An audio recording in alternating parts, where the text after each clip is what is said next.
We're in the end of chapter 18 now.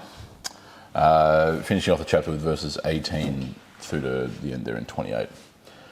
So I'll read the passage and then we'll move from there. So Acts chapter 18, verses 18 to 28. And Paul, having remained many days longer, took leave of the brothers and put out to sea for Syria. And with him were Priscilla and Aquila. In Cenchrea he had his hair cut, for he was keeping a vow. And they arrived in Ephesus, and he left them there. Now he himself entered the synagogue and reasoned with the Jews. When they asked him to stay for a longer time, he did not consent, but taking leave of them and saying, I will return to you again if God wills. And he set sail from Ephesus. And when he had landed at Caesarea, he went up and greeted the church and went down to Antioch. And having spent some time there, he left and passed successively through the Galatian region and Phrygia, strengthening all the disciples.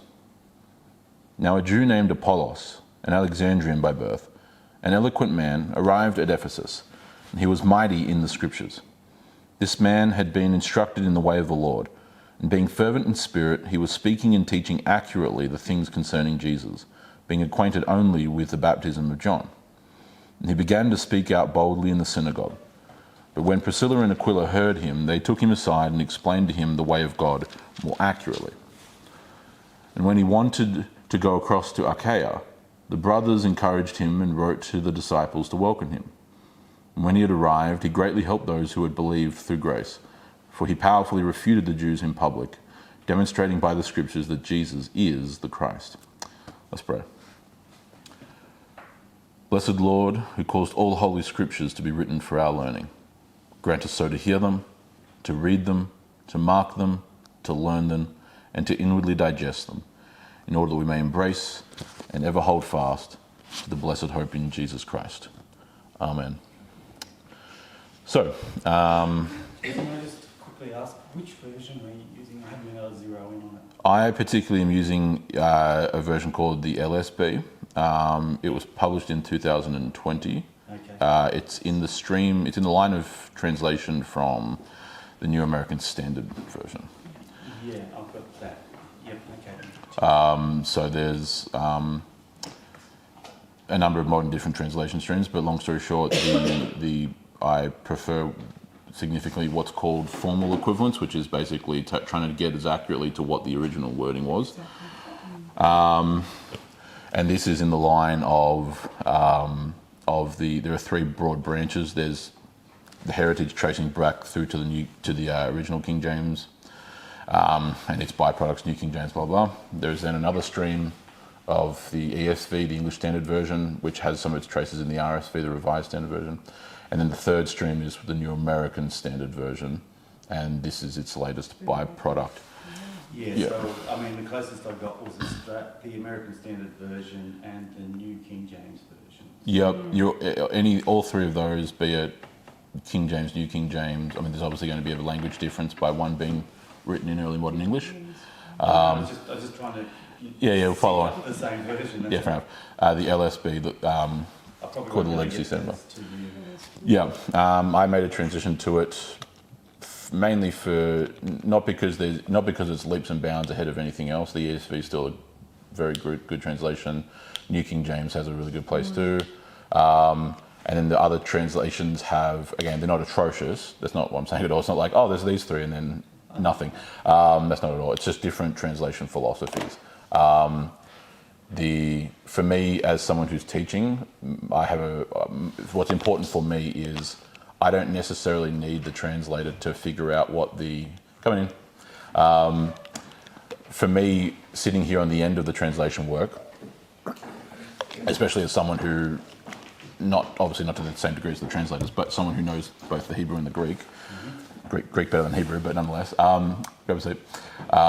for me, it's more important to have, I don't need the translators to necessarily tell me what they think the word is, which I just need to know what the word is, and I can then work from there as to what the exegesis is. So, and apart from the fact that this translation translates the divine name as Yahweh as opposed to rendering it as Adonai or Lord, and a couple other things here and there. But anyway, that's a translation. If you want it exactly what it is, it's the LSB or the Legacy Standard Bible. So Yeah, thanks for that. too easy. So this particular passage, we're in verses 18 to 28 of chapter 18, finishing the chapter. This is one such area where now we are, obviously our regular students are familiar with this. We've zoomed back out to the broader perspective. So again, as good narrative tends to do, you zoom in on a particular scene, you zoom back out to fill in the account of the story before zooming back in. This is him zooming back out, quote unquote. And what you have here is mainly the finishing of this second journey that Paul and co have been on. And we even get the little snippet of him basically beginning the third trip. But we'll cover that more when we get into chapter 19. So let's begin in verse 18, and we're going to have this focus mainly on a variety of other figures that we haven't had thus far. So, verse 18. And Paul, having remained many days longer in Corinth, that is, took leave of the brothers and put out to sea for Syria. And with him were Priscilla and Aquila, who featured earlier in the chapter. We explained them in previous lessons if you want to go back and look. But long story short, they were from other regions. One had come from Pontus, which is a region in northern Anatolia or northern Turkey on the Pontus or the sea, or what today's called the Black Sea. They had been in Rome and had been kicked out of Rome during the expulsion under the Emperor Claudius during this time. And so, around the time at least, and so he leaves with them in Cenchreae, which is basically southeast of Corinth. It's along the coastline down into the Peloponnese, not terribly far away. But in Cenchreae, he is in reference to Paul, had cut his hair for he was keeping a vow. Now, what this is, this requires a bit of Old Testament knowledge, and so I'll try and bridge the gap. In ancient Israel, under the Old Covenant, you had a system, a ritual system called the Nazarene vow or Nazarite vow. Vows in VOW.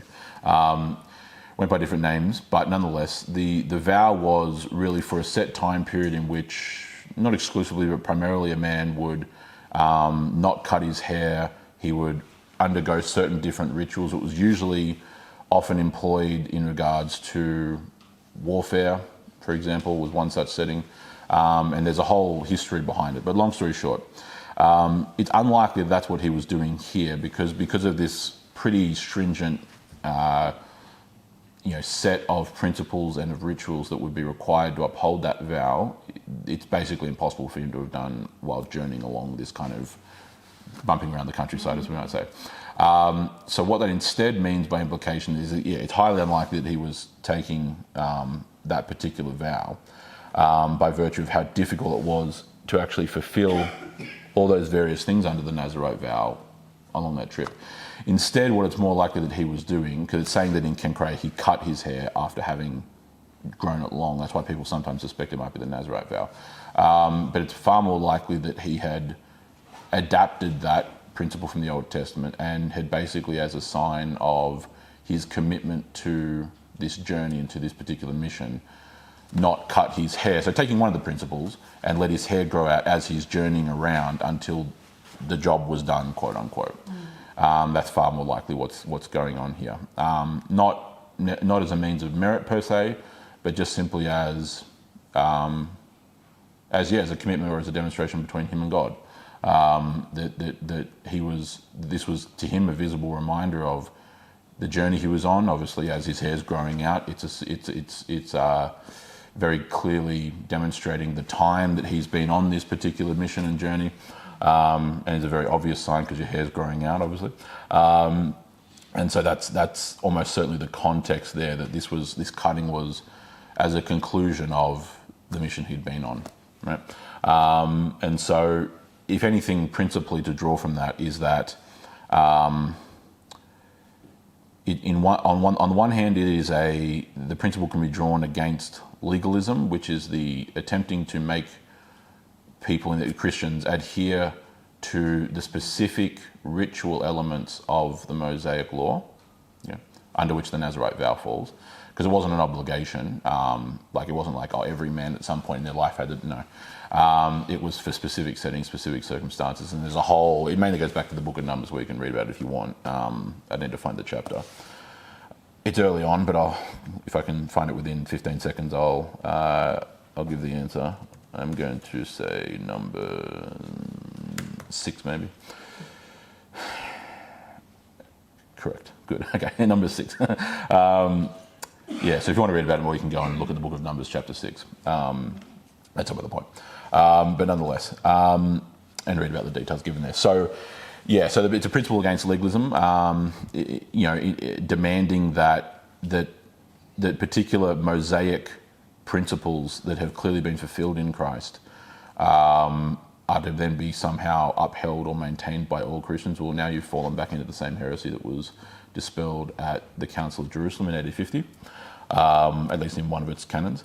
And secondly, and moreover, it also means, though, that there are things either exactly like exactly like those in the Mosaic Covenant, or things that are at least reminiscent or principles taken from, that also can be applied going forward.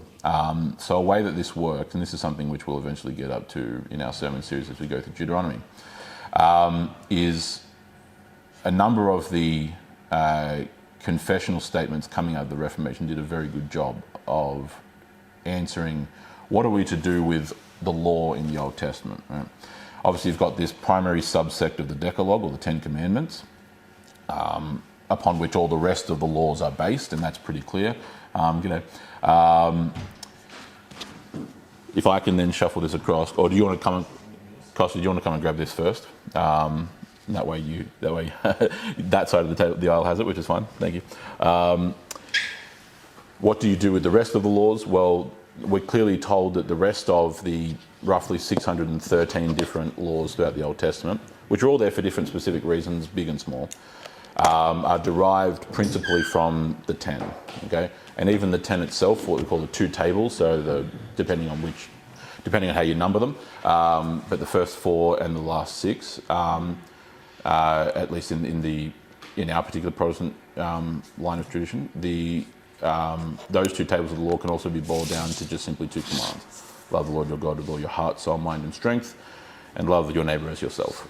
Okay, so there's an almost fractal nature to the law itself. But with all these other various laws beyond just the 10, how are we therefore to apply those things? Well, a number of those have been fulfilled in Christ. A number of those, especially around the festivals, especially around a lot of the ritual laws, so things around ritual cleansing and so on and so forth, have all been fulfilled. And the New Testament pretty clearly highlights a lot of those things, especially the amount of times it said, and this was done in fulfillment of the words da-da-da-da-da, and a quotation of the Old Testament.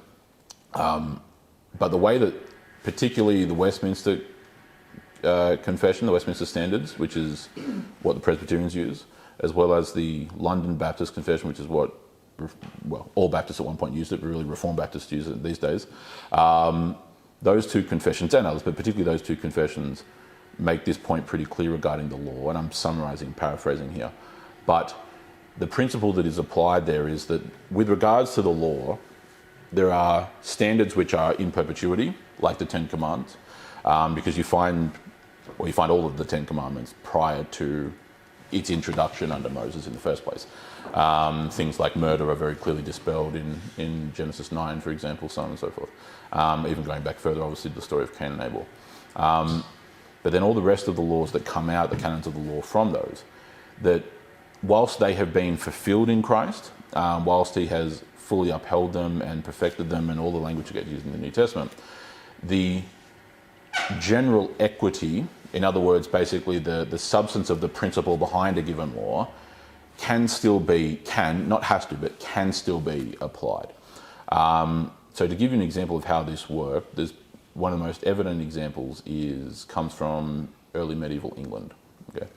From whence the common law system derives itself. Common law can essentially be traced back to what in Old English would be called the Doom Book. A doom meant a law or a judgment. But in other words, the law code or the law book of King Alfred the Great, who was the ruler of the then Kingdom of Wessex, and then would go on to become, at least functionally, the first king of England in the late 9th century, so late 800s. His law code that he constructed through his legal reforms began with the Ten Commandments. A good way to start. Not too many Western nations, and by not too many I mean none, actually do that these days.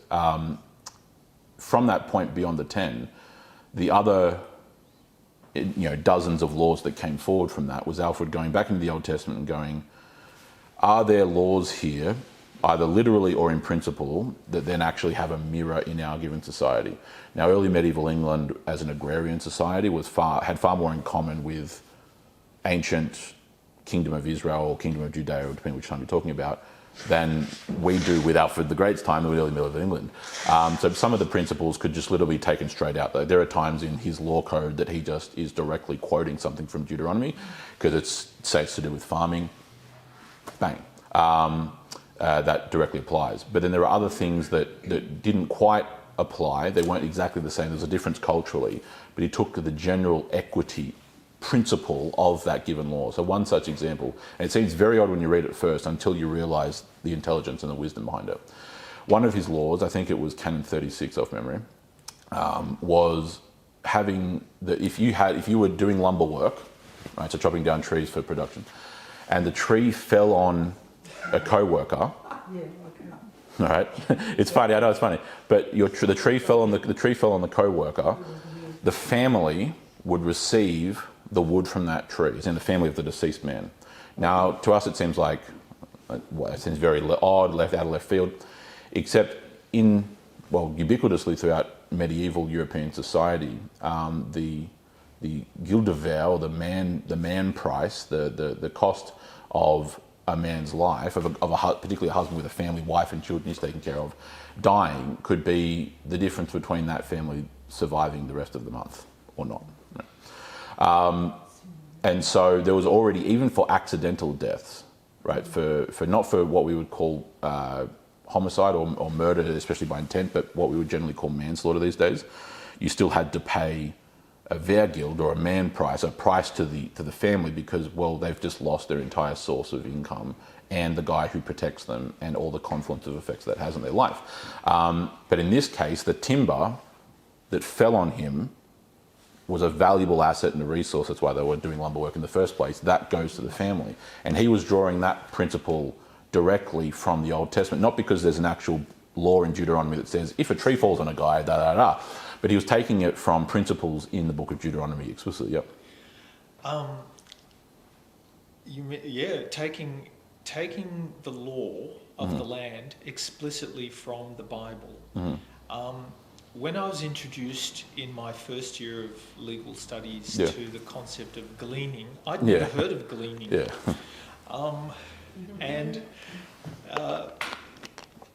We studied the common law in detail.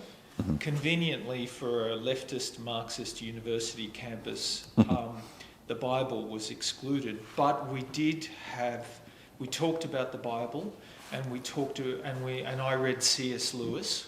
Yeah. That was part of the Marxist course, believe it or not. Yeah. Yeah. Which books? A lot of his books, actually. All of them? Okay. Not all of them, but quotes from a lot of his books. Okay. The ghost of Lewis fortunately does prevail even still in universities these days. When I looked at gleaning, I thought, gleaning, okay, well that's very community-minded. Mm. No one mentioned that it came straight from the Bible. Yeah, exactly, yeah. And there's, Alfred, the gleaning laws of England correct, yep, are very old. Oh, yeah. But where do they come from? Yeah, they come from the scriptures directly and indirectly via the preeminent Christian monarch in history, at least in my estimation. Not that I'm biased. Because King Alfred the Great's first concern was, how do I ensure that I rule in the will of God, by the word of God, in all things. Don't get me started on it. I could sit here fawning over King Alfred the Great all day, but that's not our purpose. But the point I'm trying to draw is that those kinds of principles of caring for the widow and for the needy is what he's drawing from there from Deuteronomy.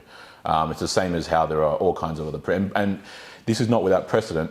The Apostle Paul himself does this in Corinthians, for example, in his letter to the Corinthians, so it's contextually relevant.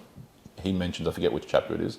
I want to say it's either chapter 8 or 9, perhaps. I can't remember exactly. But in one of his letters to the Corinthians, he, in regards to taking care of the ministers of the church, quotes an Old Testament law about not muzzling an ox while it treads out the grain in a field. Now, to those who aren't paying attention from the Old Testament, they're going to go, what on earth is... It either appears to be a very weird foreign idiom from back in yesteryear, or they just don't quite make the connection. He's actually doing exactly what the Westminster Confession and the London Baptist Confession are making the point of, the general equity principle. I'll get the exact wording because the wording between those two confessions, the Westminster on the one side and the London Baptist, are basically identical. But I'll bring it up so as to find it while I talk at the same time. The principle of what he is saying there is, in regards to that Old Testament law, not muzzling an ox while it's treading out grain, because obviously the spare or the scraps that it would tread out, it could then eat as food, right? And so whilst it's working, your ox, while your ox is working for you and helping you to provide a living for your family, for your estate, for your household, blah, blah, blah, don't neglect it by not allowing it to at least have the scraps of what's being worked on, right? The fruits of its labour, because it's working for you and it's operating and performing by its God-given design as an ox and as a beast of the field. And so he applies that general equity principle, hence the term, to the how you'd like to phrase it, the compensation, I guess, for ministers in the church. Cool. That's exactly what he's doing there, is applying the general equity principle of something from the law, not because the ministers are literally ox, and therefore you're literally meant to give them only grain from a field. No, it's not the general equity principle. It's kind of what Christ does all the time, and by kind of I really actually mean it is. You have heard it said, you shall not murder. But I say to you, if you have hatred for your brother in your heart, you've already killed him. You've already murdered him. So there's a law, do not murder, which is still 100% valid as a jurisprudential principle. And then there's the spirit of the law. So the letter of the law and the spirit of the law, right? The deeper principle that theologically and philosophically underpins the actual letter of the law itself. Does that make sense? Yeah. And so this is something which has, been all too often lost. It's actually, and I'll be honest with you, it's actually part of the impetus for why I chose to take us through Deuteronomy in the first place, is so that we can actually get onto these things. Because we tend to have a reasonably solid view, at least to a degree, of the Ten Commandments and how they apply, but the rest kind of just gets lost in translation, figuratively speaking, obviously. And so we end up with, and also a complete lack of any robust study of books like Deuteronomy and Numbers, which tend to just go flying under the radar, leaves a lot of modern evangelicalism in the West in a position where the only response to these things is, well, we're not under law, but we're under grace. As if that's more an astute observation than saying that water is wet, and B, that's not biblical exegesis at that point. You're just simply using rote quotation of one single. It's not even the whole sentence. It's just actually it's like the second clause of the sentence. It's an axiom. It's a phrase from a broader verse, which is part of a broader passage, which is part of a broader chapter, and part of a broader book. And you're not actually taking the meaning of it at that particular point. General. Yeah, okay. So let me explain what I'm trying to get at here. So the way that I'll just use the London Baptist Confession rendering, because again, the wording is basically identical between that and the Westminster. To them, it's Canon 4 of chapter 19. To them also he gave many judicial laws, referring back to the Old Testament, which expired together with the state of that people, right? So with the dissolution of the kingdom itself, not obliging any now by virtue of that institution, but their general equity alone being of moral use, right, or being useful. So in other words, the entire 600 plus canon of law on a technical jurisprudential level expired with the expiration of those kingdoms. Yeah. But building upon the moral base of the Ten Commandments, which obviously stand in perpetuity, the general equity, because all those other laws are actually predicated upon the 10 through various lines, the principles then, without necessarily being the letter, but the principles can be used therefrom. Okay, hence my comment with regards to Alfred. In that case, he's making a new fundamental law regarding tree falling and taking it from the principles of making sure to care for the widows and restitution for widows and for the poor that come throughout the book of Deuteronomy, for example. That's what it is.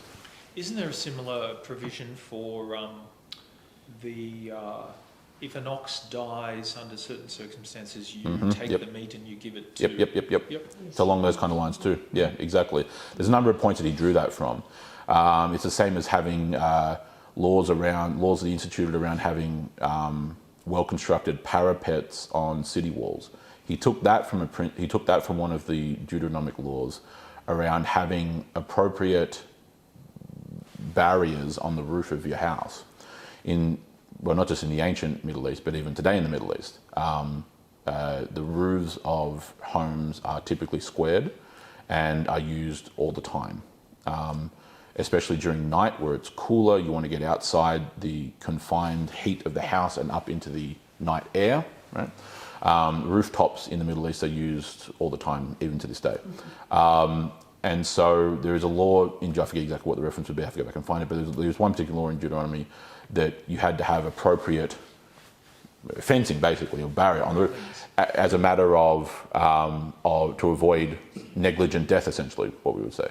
Right? One could easily mount the argument that is the foundation for our modern occupational health and safety. It is, it literally is, and it traces all the way back to the fact that Alfred introduced those principles just in regards to ramparts on city walls. Because it's the same principle. So instead of just having a city wall where it's just literally built up and you can fall off any given side, appropriate parapets on the city walls was taken from that. So it's not the same thing, because that was in reference to the Deuteronomic laws in reference to rooftops of houses, because whether a city or a town or a village had a wall or not was an entirely different question. But with regards to walls, which were becoming far more commonplace during the medieval European period, that principle was taken from that. The general equity thereof, to use the wording of London and of Westminster, was implied in the new law code. See what I mean? So this is all the way circling back to the whole point of Paul's own particular vow. It's highly unlikely, to the point of impossible, that he's actually strictly keeping the Nazirite vow, by virtue of the fact that it would have been impossible to maintain all the ritual elements along this kind of journey in Gentile land. But he's clearly taking at least part of the principle of the making of the vow on a mission for a set time period, which was the fundamental basis of the Nazirite vow in the first place, and including one of the elements which he obviously did have control over, the growing out of the hair, as the visible sign of how long you'd been under the vow for. And it was done so for that principle. So that he's actually applying the same kind of general equity theonomy, is the term that it's called in theological terms, general equity theonomy, here in this particular passage, and it's something that he then applies even in his writings, his letters back to the Corinthians later on. So let's continue through verse 19. And they, as in Paul, Priscilla and Aquila, they arrived at Ephesus. So they've crossed the Aegean Sea. They've landed at Ephesus on the mid to southwest coast of Anatolia, or of Asia Minor, what was called in this time, today modern Turkey. And he left them there. So Priscilla and Aquila stayed there in Ephesus. Now he himself entered the synagogue and reasoned with the Jews, which was his custom. When they asked him to stay for a longer time, he did not consent, but taking leave of them and saying, "I will return to you again if God wills," he then set sail from Ephesus. Now this should contextually make sense for those who have been here in the other weeks in Corinth. It's in Corinth that basically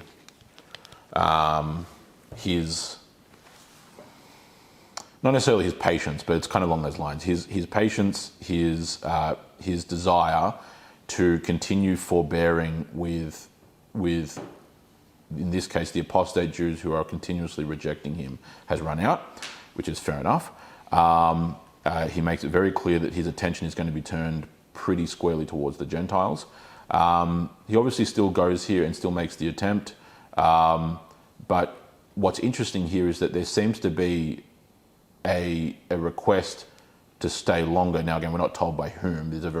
It's using very general language because there are other things in focus in this passage. But point being that there's not this long-standing, and now he's going to spend another 18 months in Ephesus doing the same kind of thing that he did in Corinth or in previous places. There's a very, very clear demarcation that occurred in Corinth, and that's now playing itself out as he's then moving forward. Does that make sense? So just observe that as we're going through. He refuses to actually stay longer. So when he had landed in Caesarea, he departs from Ephesus, sails across the rest of the eastern Mediterranean past the island of Cyprus, lands in Caesarea, is in reference to Caesarea Maritima, the provincial capital of the Roman province of Judea, and one of the bigger, more busier, and more important port cities on the eastern Mediterranean coast. So he lands at Caesarea. He went up to greet the church there at Caesarea, and then went down to Antioch. I've explained this before, just for people who haven't been here, though it might be worthwhile mentioning it. The geographical references tend to trip people up simply because of a lack of geographical knowledge and a lack of familiarity with how people talked about certain geographical features. I explained this last time whenever it came up, many chapters ago in reference to Jerusalem. It must have been chapter probably 15 off memory, where I explained that the constant language is going up to Jerusalem, even though they're coming from the north. So like they came up to Jerusalem from Antioch, even though Antioch is well north of Jerusalem. And the reference is partly geographical. It's really mainly symbolic. The point of the language, it's figurative. The point of the language is going up to Jerusalem. Jerusalem is on top of a mountain, but that's really not what the reference is. The reference is about its esteem, Jerusalem as the center point, going up to this place of importance. This language gets used all the time. The vast majority of Englishmen would say that they're going up to London, even though they live in York in the north. Okay. To a lesser degree, people even here in Australia say going up to Canberra, for example. I've heard that plenty of times, even if they're coming from north of Canberra. But going up to London is ubiquitous in England. Not because London is up anywhere, it's not up anywhere at all. It's down everywhere, if anything. And so it's not a statement of geography, it's a statement of that's the special city, the privileged city, whatever. And so going down to Antioch is that kind of referential language, just to clear things up. It's come up before, but I thought it'd be worth mentioning for those who haven't been here for that. And so having spent time there in Antioch, which served as the starting point, the launching point of his now 2 trips already, having spent time there, he left and passed successively through the Galatian region, so central Anatolia, and Phrygia, which is where that is as well, just to the west, strengthening all the disciples. So he's already kicked off the 3rd journey, essentially. But he's taking care of those other churches in central Anatolia, in the Galatian region, who by this day, who even at this point are still struggling with the Judaizers, with the Pharisaical heretics that had been condemned at the Council of Jerusalem in AD 50, in Acts 15. They're still dealing with that problem. He wrote the letter to the Galatians basically prior to the journey he's just completed. So that letter has gotten there. The Galatians is one of the earliest letters for that reason.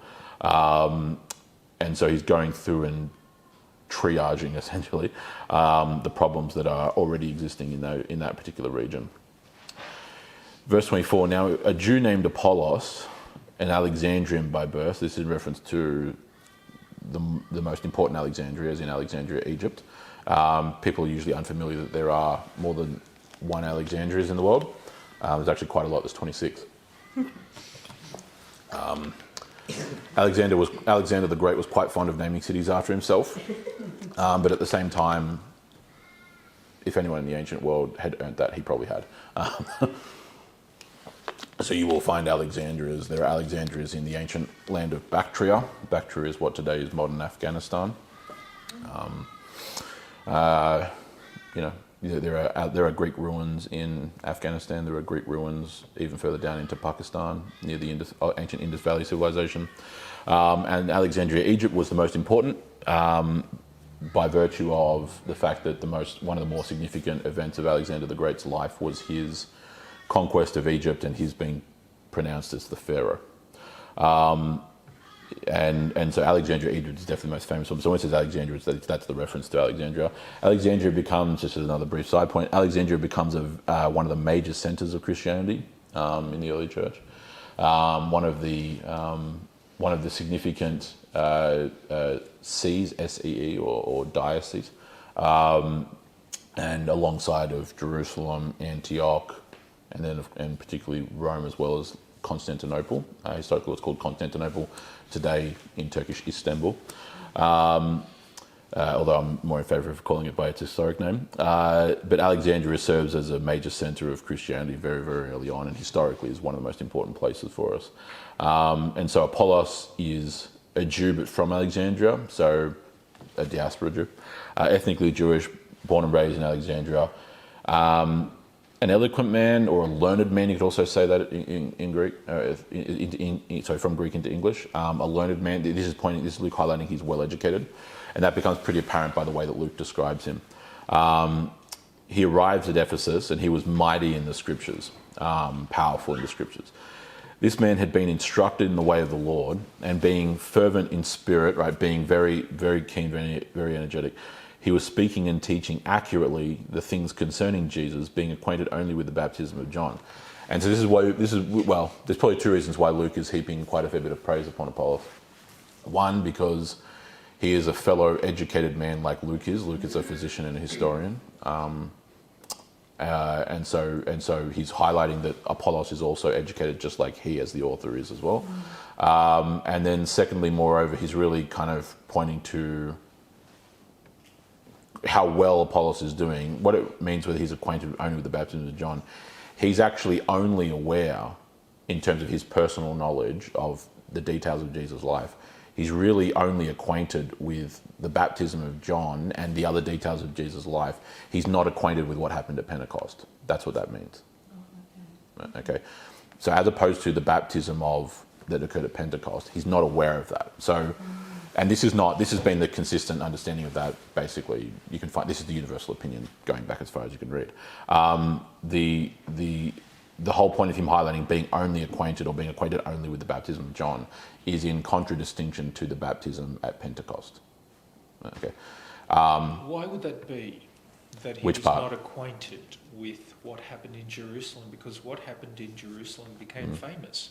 Yeah, it did, and that's probably why it's so.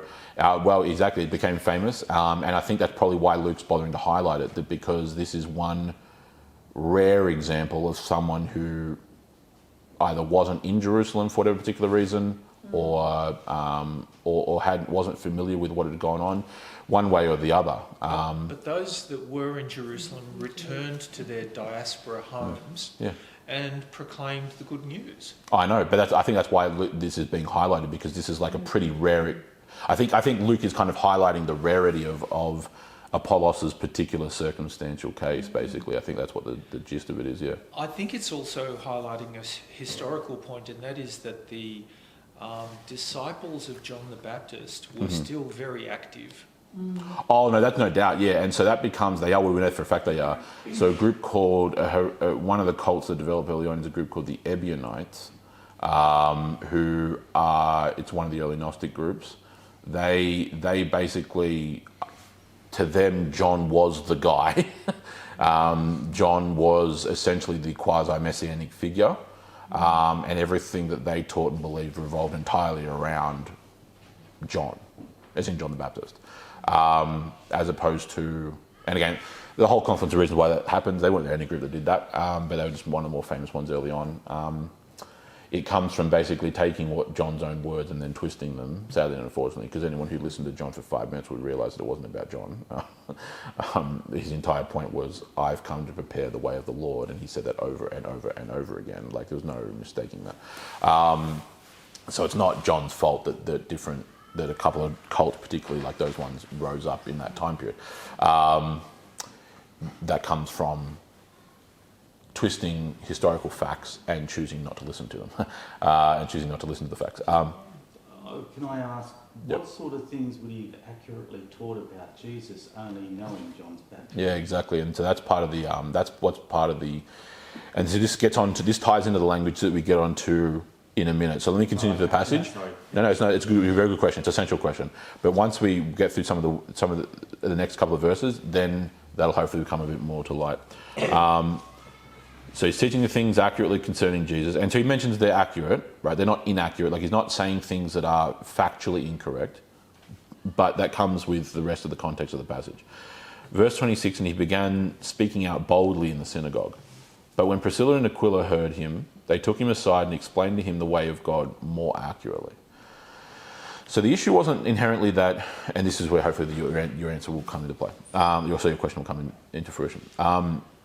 The issue wasn't that, and this is my point about him being acquainted with the baptism of John and not acquainted with the baptism of Pentecost, is it's not that Apollos was teaching inaccurate things, that he didn't know the full gamut, the full story, and wasn't then proclaiming the entire story of things, including, and who knows to what degree, but at least definitely the baptism at Pentecost, for sure.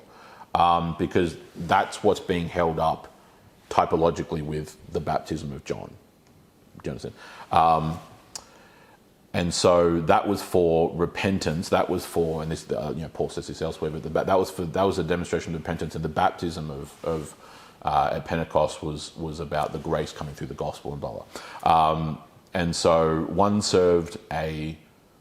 of those served a kind of typological, symbolic purpose that ties in with John being the typological or the symbolic fulfillment of Elijah, which was foretold throughout the Old Testament, which again the Jews in those days had twisted to mean, oh no, Elijah's going to be reincarnated, or Elijah's going to be raised from the dead, and things which wasn't getting the picture of what was being said there. One like Elijah would be one that would come, just as in this case, one like all of the great, like one like Moses, one like David, blah, blah, would come, and that was the Christ. And so the point being drawn here is teaching him the way of God more accurately, filling in the rest of the story, quote unquote, is the point I'm trying to make here. Are you going here? It's a very interesting point to discuss this issue. Oh yeah, 100%. Because we've just come from a period where Paul has been trying with the Jews who claim they knew their Torah. Yeah. And Paul, like Jesus, Yeah. said to them, if you knew Moses, you would know the Lord Jesus Christ. Yeah, correct. Yeah. And so the distinction in this passage is made between a man like Apollos, who knows his scripture, Yes. and therefore expecting the Messiah. Yeah, and that's part of the point of why his acquaintance with John is being highlighted. So he is already more accurate regarding the historical facts of the matter and the fulfillment of the Old Testament, blah, blah, just by virtue of being acquainted with John and what John said about Jesus, than even those who sat through the entire ordeal, including Pentecost, and rejected it all. The distinction, though, is made between this seeker of the truth, called Yes. Apollos, Yes. and those who claim that they're seekers, Yeah, 100%, yeah. the Jews, Yeah. but who are stiff-necked, Yeah. hard-hearted, and Yeah. are not interested. And are seeking the truth of the scriptures like a criminal seeks the police, basically. Yeah, it's yeah, exactly. And so you have a scenario in this particular instance where they take him aside, so they hear him speak. It's not a dumpster fire. It's not a train wreck at all by any stretch of the imagination. All right, it's not bad. The distinction being drawn by the way that Luke is phrasing this account is he had good details, didn't have the entire picture. Right. His details would be based on Old Testament prophecy. It's very much in that line, yes. And also the fulfillment of John as the preparer of the way, and the imminent kingdom is. Yep, exactly. 100%, yes. That would have been as far as it could have gone. That's exactly right. And so it's John as the last Old Testament prophet, which he literally is, and is the greatest of the prophets as far as Jesus was concerned. Even though his time in his ministry was comparatively short, much shorter, much less exciting, other than baptizing God in the river. I don't agree with that. In what sense? John the Baptist clearly made a huge impact. Oh no, I'm talking about impact. I'm talking about time. How long he The did it Gospel for? tells us that they all came out from Jerusalem to regard this. I don't question that. I'm talking about when I say the time. It's a much shorter time period. That's all I meant. In sense of time, I just simply meant literally how long he's doing it for. And it involves. It's not because it's simplistic. It's not simplistic at all. It's the most important. Well, he's the most important prophet there was, but and Jesus says as much. But the comparative operation, we don't have this entire journey like you do with Moses. All these great heights and plummeting depths, like with Elijah, for example. Do you know what I mean? David. Yeah, David. Blah, blah, all these kind of things, which is fine. Didn't need that, but that's all I meant by on the comparative level. But he's familiar with that, and so that by virtue of that, what it means is his well, again, it says it here, that even by the time you get to the end, it says demonstrating by the scriptures that Jesus is the Christ. He would have been doing that enough already by virtue, but the directionality would have been taking was, here's what happened with John, here's what John said about this Jesus, here's how it fulfilled all these Old Testament scriptures, and that's the directionality it would have taken without all of the rounding off that occurs with Ascension and Pentecost, basically, is what's basically, I would argue, the point being kind of highlighted here. And so the way of God more accurately, not because it was inaccurate, he clearly says in verse 25 that it was accurate, he was teaching accurately. So he wasn't teaching heresy, he wasn't a false teacher or anything like that. He wasn't an antichrist in that sense, the one who denies the Christ or who says that he wasn't the Christ and so on and so forth. But when they heard him, they explained to him the way of God more accurately. Verse 27, and when he wanted to go across to Achaia, to the Roman province of Achaia in Greece, the brothers encouraged him to do that, and they wrote to the disciples to welcome him. So he leaves Ephesus, obviously. And when he had arrived in Achaia, of which Corinth was the provincial capital of Achaia, I pointed this out a couple of weeks ago. When he had arrived, he greatly helped those who had believed through grace, greatly empowered the church, for he was powerfully refuting the Jews in public, demonstrating by the scriptures that Jesus is the Christ, that Jesus is the Messiah, Jesus is the King, Jesus is the one who had been foretold and foreshadowed and looked forward to and been hoped for thousands of years leading up to the event itself. So yeah, I mean, this is a pretty glowing review of Apollos. Speaks powerfully and was a powerful figure, like his namesake, the Greek god Apollos, from whence he's named. Apollo, probably short for Apollodorus or Apollonios or such names, but Apollos, powerful speaker, intelligent, obviously an eloquent man, an educated man is what Luke's saying there. So well educated, knew his stuff, knew how to think critically, knew how to observe information and pair it together with other sets of information, which is a very analytic way of reading the Old Testament and realizing that Jesus actually is the fulfillment of it, and that he actually fulfills those details, and all these kinds of things. And then obviously was clearly a skilled orator. So one such lesson that can be, well, there's many lessons that can be drawn from Apollos as a person, but one such lesson is that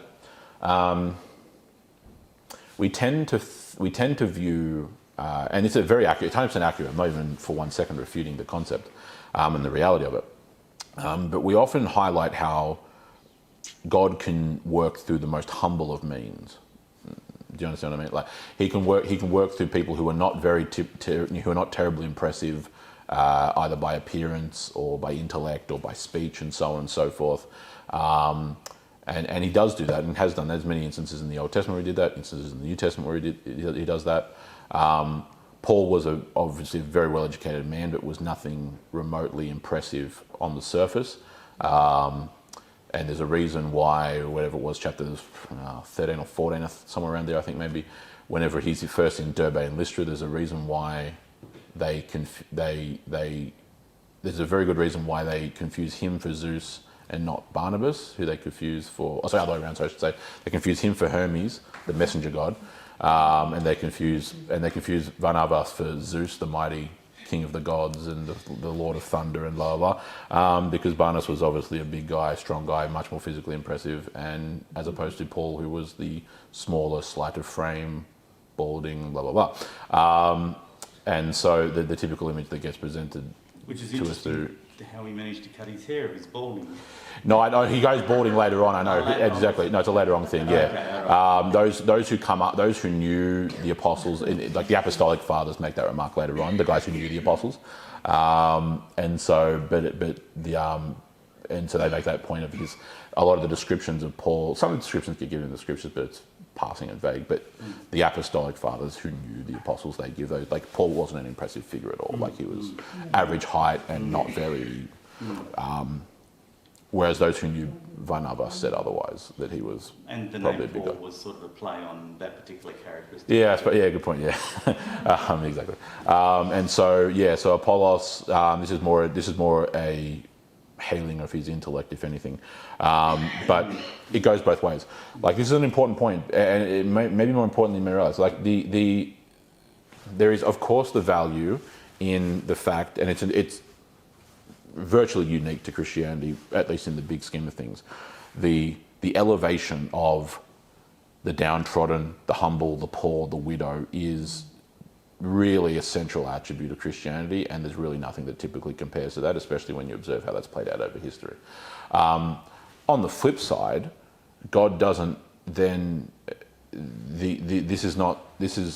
God is not equipped. When we were talking about Karl Marx before this whole thing began on a different conversation, God's not a Marxist where he elevates and values the so-called oppressed and despises and demeans the so-called oppressors. God hates unequal balances and unequal measures. In fact, he calls them an abomination. It's a standard of justice, but it also goes far deeper than that, principally. To the point where you get to the points in Deuteronomy where he explicitly says, in part of the law code in Deuteronomy, to paraphrase, do not favour the poor over the rich. Because that's the natural tendency. The natural tendency is to favour the poor over the rich anyway. I thought it was because the other way, favour the rich over the poor. He goes both ways, that's what I'm saying. He goes both ways, because he then follows it up with don't favour the rich over the poor. Yeah. But he also says don't favour the poor over the rich. It goes both ways. Okay. And he mentions both in Deuteronomy. Because, as he says elsewhere, unequal weights and unequal measures, so like thinking of scales, like the scales of justice and the literal scales upon which that analogy comes, an unequal weight and unequal measure is an abomination to him. Like scamming. Yep, like scamming. And that principle can be applied in all things, including how, all the way up to the macroscopic level of how entire people groups get treated. And so we see examples where he uses and calls, the humble, the downtrodden, the persecuted, the hated, vis-a-vis the Samaritan woman. And he also calls and spends an entire chapter dedicating to the calling of a very wealthy, very prominent, very powerful Roman centurion in Acts chapter 10. With living in a palace in Caesarea Maritima. Okay, so it goes both ways, because it's not. Oh yes, this is the religion of the poor and damn the rich, or this is the religion of the wealthy and the powerful and damn those stupid peasants. It does no. Both of those are completely imbalanced. You're not more virtuous because you're wealthy. Neither are you more virtuous because you're poor. Economic and social. Again, speaking of Marxism, it's one of the fundamental flaws of Marxist ideology, especially in its original economic formula, which is what that dialectic was focused on, you are not more virtuous because you're poor. Neither are you more virtuous because you're wealthy. I thought Marxism was about equality regardless.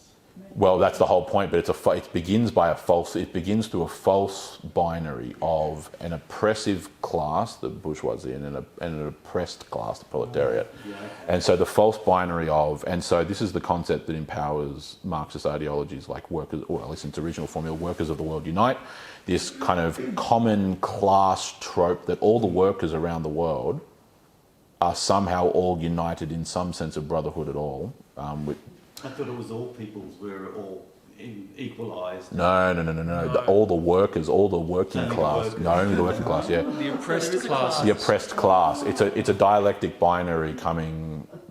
Marx built it and developed it, but it has its legs in earlier Enlightenment era philosophers like Hegel, for example. So it still protects the hierarchy of the excluded, the special people. Well, what it does is it's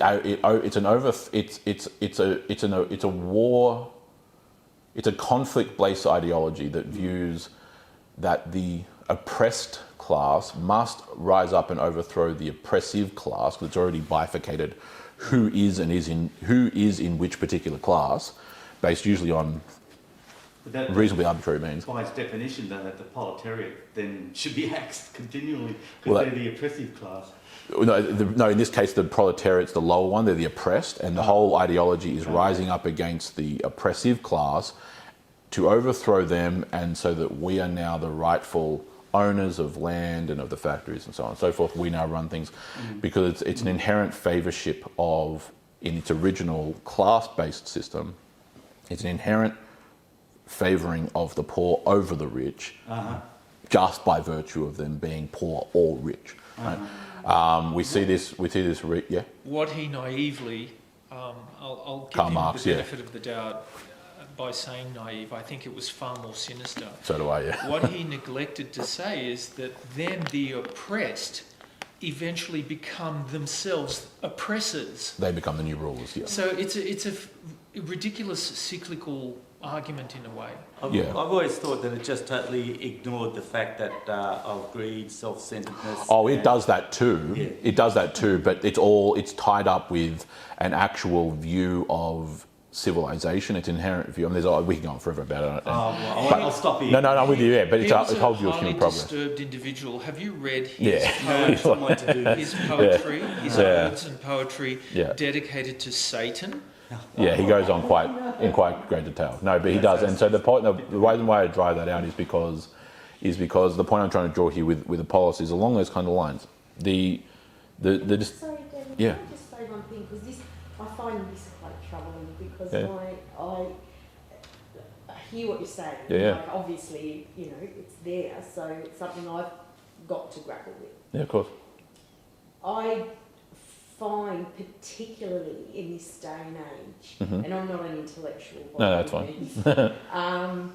But I find in this day and age, for me, as very hard to relate to people that have these extreme wealth.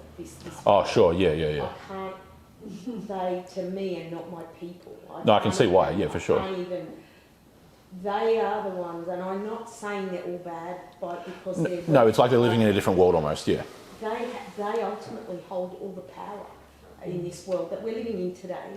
They hold great percentages. Worldly power, if you like. Yeah. We and I find, and I'm looking at, particularly, Merritt and I touched on it, not in that, but the evil that's been happening over the last few years. Oh, sure, yeah.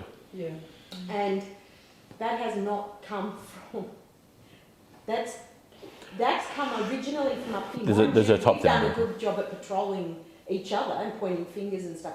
But I'm talking about... COVID. No, I know what you mean, yeah. Yeah, but it's ultimately... that has come from people with immense power and immense riches that we can't even fathom. And I mean... billionaires take up a lot more space than just one of us. I can tell you that. Yeah, see, all those things are observably true. I find this a real struggle for me. I don't see them as my people. I am far more at home with someone who's homeless and on the street than I'll ever be in a room with anybody with that sort of money. Yeah. I can't even get to my No, and see, it's a natural perception. I'm not a Marxist. No. You don't have to be to make those observations. No, I know exactly what you mean. No, I know exactly what you mean. Can I ask you? I look at Jesus, right, who's my dude. Like, seriously, that man. I think whether I was a Christian or not, I'd still want to hang out with him because to me, he hung around the vulnerable. He hung around the oppressed. He hung around people that no one else wanted to. Yeah, definitely. That's all true. Smelly people. Yeah. They were smelly. Yeah. You know, I can almost smell and ill-kempt and all of the things you don't like. We hear you, and I hear you particularly. Yeah, I do too. By nature, Yeah. I agree with you. But Jesus Christ also hung around with the rich and powerful. Yeah. Nicodemus, for example, the leaders of the Sanhedrin. Yep. There were Abraham in the Old Testament, extremely powerful, wealthy man. Job had the servants, 300 plus servants. They're just because one is wealthy does not. I'm not saying. Yeah, you're not necessarily saying contradictory things. I know what you mean. Wrong. Yeah. I'm saying this is my personal struggle. Do you know? Can I suggest something humbly to you? One way I would suggest of maybe addressing that, if you're uncomfortable with harbouring this prejudice towards the downtrodden, one way of addressing it is by meeting and speaking to wealthy Christians. Yeah, look, I look at wealthy Christians and I think Hillsong. So I just like See, I can see that. Would you? I'd just like to say that it's hard to generalise on wealthy people. Yes. Some of them. No, and I know where it's coming from. Yeah. Philanthropists. Yeah. Some of them get really upset if you try to treat them as equals instead of superiors. I've had. See, I have a problem with philanthropy too. Sorry to interrupt, because these people that are philanthropists pick and choose what they deem worthy. That can happen. I'm That can happen. But showing the scope of there is. There was one guy. He was a multi-billion, owned most of the North Shore stuff. Used to run around in shorts, thongs, and a wife beater, which is a type of singlet. Yeah. And always used to threaten to steal my mother away from my father. Because he had the hots for it, and he was just like that. He just front up. Yeah. And he was I can do whatever I want, kind of thing. Yeah. But he was worth billions, and so they're all sorts. Most of them are wildly eccentric. You know? Yes, correct. If they weren't rich, we'd call them mad.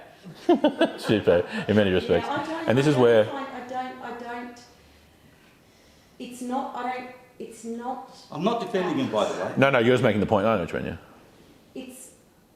They're not relatable. Do you know, it's the whole camel needle wealthy getting through. Oh yeah, business. that's a valid point. And I think Jesus had that pinned. I think he said, right, it's going to be harder for you because you are really wealthy. Oh, yeah. You have a lot more to lose than this little fella down. He pointed out. And so here's where I would think that here's where I would argue the balance is.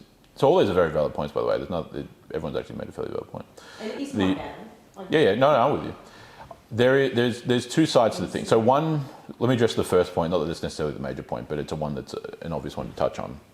Part of it, and this is where I think this was your point, Costa. An element of it comes through experience, and that is actually a part of it. So I'll use myself as an example. Not that I'm the arch example. It's just that I can relate to this. It's just something that I can at least experientially explain from my own eyes. Throughout my just my childhood up into my late teenage years, I've experienced both sides of the field, so quote unquote, both sides of the fence. I spent part of my childhood heavily, years and years and years in southwest Sydney. Lived in Bass Hill, like Bankstown, those kinds of areas. When I was playing basketball there, representing Bankstown, with people who are very poor in neighbourhoods where you could hear gunshots every couple of weeks, sometimes every week, going to a school where kids did get stabbed, etc., etc. And then I got a scholarship to the King's School and spent the rest of my schooling there. That's a big jump. very big jump from Westfield Sports High School to Kings. to Kings, where I'm now among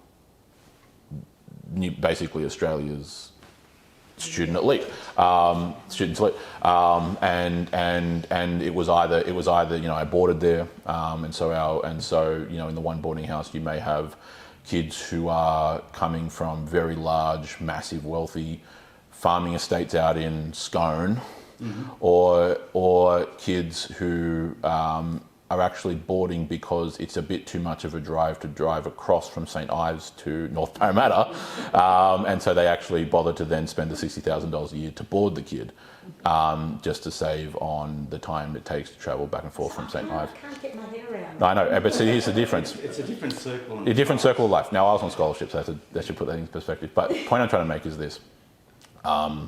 What that has done for me is it has given me a much broader experience than probably the average kid had, at least in terms of those circles. And it ingrained in me quite strongly a level of compassion and friendship across an extremely broad demographic, especially economically. Where in southwest Sydney, I was an ethnic minority, and went to school where very few kids actually were of my complexion and racial background, and then went to another end of the school, another type of school, the King's School, where most of my background, not all, there were plenty of, obviously, of course, very highly intelligent Asian and Indian kids.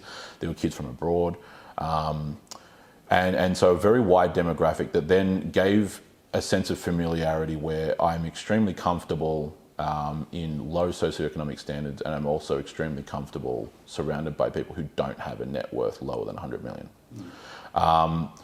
And so part of this is there is a genuine experiential component to it, which is understandable. And if someone hasn't had an experience one direction, so your point, for example, about how it almost seems like the rich are living in a different world, because in one sense they almost kind of are. I lived in Mossman for 10 years, Yeah. and it nearly killed me. And I can get why. And because in one sense, with wealth and power are tied at the hip to each other. It's fairly self-evident. And by virtue of that, the way in which your life tends to flow turns out very differently, especially in regards to socio-cultural things, especially in regards to the law. I had one for all kinds of things, health, everything else, education, all these kind of things. But then it really ties back to a fundamental principle, and this is where, so both sides of the equation on regards to Jesus actually both reach a point of confluence that they're both true. Jesus absolutely ministered and lived among the poor, the destitute, the downtrodden, be it those rejected by the religious powers, the prostitute, the tax collector, the Samaritan, etc. And also among the wealthy and the elite, vis-a-vis Nicodemus, vis-a-vis other members of the Sanhedrin, etc., etc. There's really actually a plenary thing. When you actually sit down and work your way through the scriptures, there's a pretty plenary. He's speaking very specifically against the Sanhedrin's abuses of power, their complete reinterpretation of the Torah, and all the other ills and evils that they were propagating. But again, the difference between normative and narrative. So part of that, so what I mean by that is, it's a very important hermeneutical principle of interpretation, determining what elements of a given account are narrative, so in other words, this is a feature of this story, versus normative, which is this is the pattern of how things should normally be.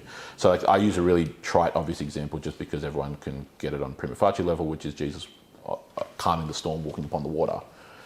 I always say if you go and try that at Wentworth Falls Lake, you'll only get wet because you're not going to be able to walk on water, and you shouldn't expect to because it's a narrative element, not a normative one, right? So there is actually the narrative element of Jesus' constant rebuking of the Pharisees and the Sadducees for their heresy, for their apostasy, and for all that continues to unfold, and what the Pharisees and the Sadducees teach goes on to become the basis of the Missionary and the Talmud and things which still plague them to this day. At the same time, post-Pentecost, you have examples of otherwise, I'm using a very broad sense here, but otherwise downtrodden or looked down upon categories, vis-a-vis the Ethiopian eunuch in Acts chapter 7, I think it's 7. And then a couple of chapters later, as I mentioned earlier, you have a very wealthy, very powerful centurion. And that's by no mistake. You have, and some of the biggest dedicated passages in this book of Acts are actually to people who are comparatively wealthy and powerful. The Roman centurion, Lydia, even the Philippian jailer to an extent, at least comparatively speaking. These big household. Aquila and Priscilla. Aquila and Priscilla. Yeah, Aquila and Priscilla are not presented as peasants at all. All these kinds of things, Apollos, etc., etc. And so what you end up getting when you step back and like zoom out and see the whole thing pieced together in its entirety, you realise that the Old Testament wording that God himself employs of the favoritism of one over the other, at least in regards to this economic sense, it can go elsewhere, but just in this economic sense that we're talking about here, is an abomination to him, ends up actually playing itself out throughout the four Gospels and the book of Acts itself, where you don't actually end up ultimately seeing a binary, unique, hyper-focus on one particular group over the other, or one particular group over the other, in whichever direction you want to talk about. And so the experiential factor, I totally get. There's nothing like remotely weird to me about that perception that's being explained. Like, I get it. I guess it's possibly a good place for me to start would be the glorifying of either group. Yes, yes, exactly. So the one balance, and here's where I would say, here's the 100% agreement I have with you. So with great wealth comes great power, and vice versa. With great power comes great wealth. I'm saying those two things are, generally speaking, two sides of the same coin. There's really no such thing as someone being very, very powerful while also being dirt poor. It just doesn't work that way, and that's fine. And so you have a scenario where the challenges for someone. Sorry, I laugh. Was Gandhi dirt poor, or did he have a secret Swiss bank account? Well, yeah, that's another. I wasn't actually going to mention that. A number of the figures that I have often tried to pass off as quite unwealthy tend to not be, but that's a different issue. A lot of sponsors. A lot of sponsors and benefactors as well. Which is, again, but see, isn't necessarily. It's only a problem if you try to pass yourself off as dirt poor, but you're actually not. That's where it becomes. You're putting on a visage or a facade. But the point I'm drawing here is this: is that the challenges for the wealthy and the powerful are there's a whole list of things that create. You mentioned the Jesus analogy or his figure there about the camel and the needle of the eye and so on and forth. His whole interaction with the rich young ruler. There particularly in Luke, where he explains this rich young man, aristocratic in nature, evidently, comes to Jesus and says, "What must I do to enter the kingdom of heaven, enter the kingdom of God?" And he explains how he's talking himself up quite egotistically about how good he is. Jesus kind of just ignores that entire false perception and actually strikes at the heart of the issue and says, "If you want to enter the kingdom of heaven, give up all your wealth." Not because that's actually the gospel. That's not the point he's making. So in other words, getting into, because there have been times where that's been misinterpreted as, well, in order to be a good, faithful Christian, you have to sell everything that you own. That started to become a bit of a view, certainly by the monastic period of the 4th and 5th century. The importance you place on it more than... Correct, yeah. It's also that the basic Jewish view at the time prevalent was that if you are wealthy or well off, that is because you're in good stead with God and He has blessed you. Exactly, that's what I was about to get into. This stunned all the disciples. Yeah, They no. said, well, if He can't get in and we believe that that's God's blessing... Yeah, then we're screwed. We're screwed. They preach that at Hillsong. Yeah. In many, yeah, they do. Yeah. And so that's where the balance is. Yeah, you're 100% Well, correct. yes, you're right. That's not possible for you guys. And I grew up in Castle Hill, so I know... Yeah, sure. Oh, I played for Glasgow. Your point is critical because it's We'll get to yours in a not second. it's not only the Jewish scriptures that implied heavily that if you're wealthy, you are mightily blessed of God. Exactly, yeah. It's all other religions. Look at Hinduism. Look at Buddhism. They say that if you're comfortable, Hinduism, 100%. you're being blessed by the gods, and Jesus cut them down immediately. He smashed all of that down. His teaching is unique. Yes. It says, when I was in India, I was staying with a very wealthy couple in New Delhi, and we went for a walk out the front of their mansion, which is a dirt road. A dirt road, yeah, exactly. Full of beggars. Yeah. And one sort of human-looking beggar. I didn't even know it was a human. It was just this mat of hair, and a hand emerged underneath, asking for money. And my host couple said, "No, Costa, don't touch him. Don't approach him." Yeah, he's unclean. And their view is that they are wealthy because they are blessed by their 330 million gods. Yes. And this poor thing is filth. He's untouchable. That's the therefore caste system, yeah. Deserves what he gets. And Jesus said, no, have compassion, Yeah, correct. mercy. Yeah, exactly. Which I'll make they one don't point about have. that in a minute, but you had a point. I'd Mark? like to catch up with you on the Indian family later. I was actually born in Manly. But, Yep. Early on in my life... You're Manly, eh? Eh? You were born in Manly. Manly, yeah. Don't hold it. Bro. But, So you. early in my life, family moved to southwest Sydney. Yep. And I joke with my siblings that, they're the Western kids and I was from the North Shore. Yeah. But I know that basketball stadium, that's where I played too. Oh, yeah, man. Yeah. In Bankstown.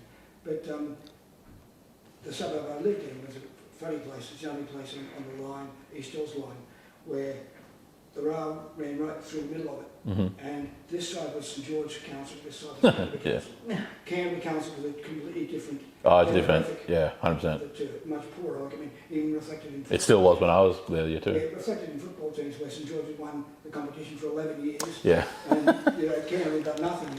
Yeah, correct. Yeah. But I think what Lisa's talking about is these disparities in wealth. Mm-hmm. You're talking about where you're dealing with a psychopath.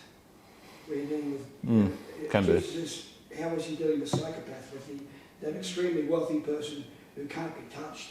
Yeah, and who uses it in a manipulative fashion, and that's where an interesting the junction between those 2 points is that the challenges on, and this gets played out when you actually read the broader story of the Bible in totem. There are challenges of, and what I'm just going to, I'll explain what I mean in a minute, but there are inherent's maybe not the right word. There are typical sins for the wealthy and powerful that are different than that there are for the poor and the destitute. Not that there's no middle ground, but I'm just talking about the extremes of the spectrum, right? Pride, arrogance, hubris comes far more easily to the one who is wealthy and powerful, okay? On the flip side, there are also a same quantity yet different qualities, a different kind of vices or of temptations towards sin that come on the other end of the spectrum. The other end of the spectrum is, it's not an exhaustive list, but for the poor, it's far easier to remain in envy, bitterness, malice, hatred, a sense of victimhood that in my circumstance is only because I'm a victim of other things that have been done to me, and it's an obfuscation of responsibility. And what happens is, generally when you're sitting in a room, people will either like it, you say it one direction but not the other, or like it one direction and not the other. It goes both ways. It goes both ways. There are no one escapes the different. It's just that that's Jesus' whole point to the rich young ruler, the rich young aristocrat, is it's not that the way you get into the kingdom of heaven is by giving up all your wealth. He's cutting through all the weeds and striking at the very core of that young aristocrat's issue, that mammon, the love of wealth, is his god. Do you understand? It's not actually the money that's the issue. It's where his heart lies, is that analogy. The Archbishop of Canterbury in the 16th century during the Reformation, Thomas Cranmer, had an incredible way of phrasing this. What the heart desires, the will chooses, and the mind justifies. What the heart desires, the will chooses, and the mind justifies. And that's in reference to sin he's talking about, in reference to evil. And if you don't think that paradigm can't play out whether you're rich or poor, then you need to learn more about human beings, would be my polite instruction. There are things that, and this is why the favoritism of one over the other is not actually a Christian virtue. When you take it, it becomes hyper-focused on seeing Jesus living among and ministering to the destitute and the poor, and ignores the other side of the equation. it fails ultimately to see the whole picture, is that he's not actually, there is an element in which in his time he is favouring those who have been cast out by the corrupt, apostate, heretical religious rulers of the day and of his time that had been building up for centuries. And that's a contextual narrative point. But then the normative example of what is then the Christian approach or the Christian principle regarding rich and poor or whatever dynamic you want to talk about, you have to zoom back out and see the whole canon of Scripture and what it presents. Because it doesn't present Job as immoral in any capacity for his wealth. And this is where on the contrary, you're 100% correct. And this is where the balance of whatever that dynamic was we were talking about with blessing earlier, is that both elements can be true at the same time. On the one hand, the Scriptures do present that God is the one who gives and takes away all things, right? Which is also part of the reason why bitterness and envy are vices, not virtues, because it assumes that guy has X, Y, and Z and I don't. I deserve it at least as much as him, or I deserve it over him, right? Usually how it ends up playing out. Why does he have that? As if it's somehow he's gotten that the presumption that he's somehow gotten that through ill-gotten gains, which is a presumption. In fact, statistically speaking, it's actually unlikely. That's an interesting thought. Yeah, statistically it's unlikely. Most, especially in the West. Elsewhere in the world, it's a different kettle of fish. So it's not just a universal principle in that, because it requires context.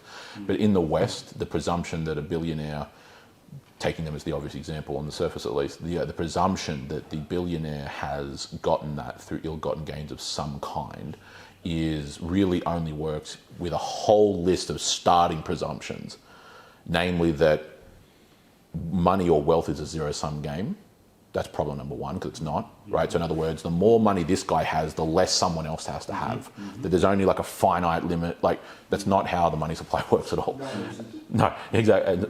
Yeah, and so there's this, and so you've got this sense in which if he's got $1 billion, it's because I've been stolen from, and now you've circled back to the fundamental. Wealth needs to be spread amongst everybody. Yeah, and now you've tripped right into the whole Marxist problem, because that's one of Marx's fundamental failures of philosophy. It's his assumption that that's the case. The Bible, which is ironic, because Marx came from a very wealthy family, but and was a spoiled brat who never looked a day in his life. The Bible tells us, it says, "Bless and don't curse." Yes. Yeah. So if your neighbour is wealthy, bless him. Yeah, correct. Yeah, exactly. And so that Don't principle curse him. exactly. It says don't take joy in the misfortune of others as well. So it's, yeah. That's what I'm saying. But that's my whole point about zooming out and seeing the whole broader point of. says a lot of The other thing is, I think it's also relative, isn't it? Like, you know, if I plug to my little wife that and put me in somewhere, Ethiopia, for example, or Southeast Asia somewhere, It'd be I'd be obnoxiously rolling in it. rolling in it, Yeah. You know, and even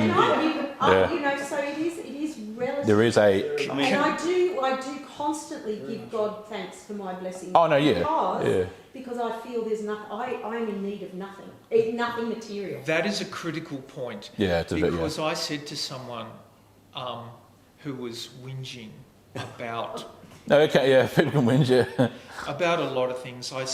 Mainly about money, wealth. I said, we are all rich in Australia. Yeah, top 10% And this of the world. person got so furious with Just in me. our day, let alone historically. And I said, you misunderstand me. Try being poor in India or Africa. Yeah, correct, yeah. And that's The relative and poverty, the solution is whatever you have, thank the Lord for. Well, I do constantly because I do. Yeah, and that's the way to, yeah.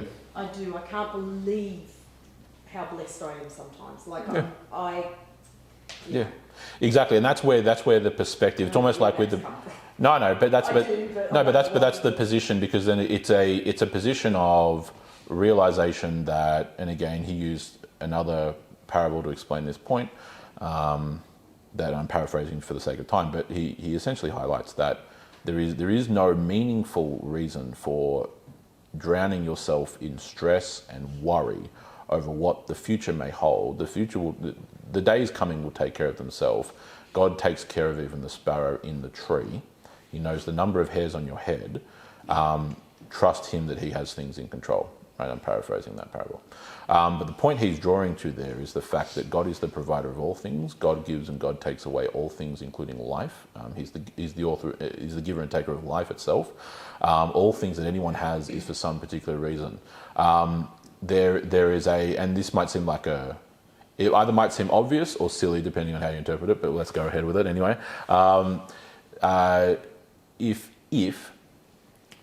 If God wanted me to be King of the United Kingdom, I probably would not have been born here in Katoomba. That should be a fairly self-evident statement.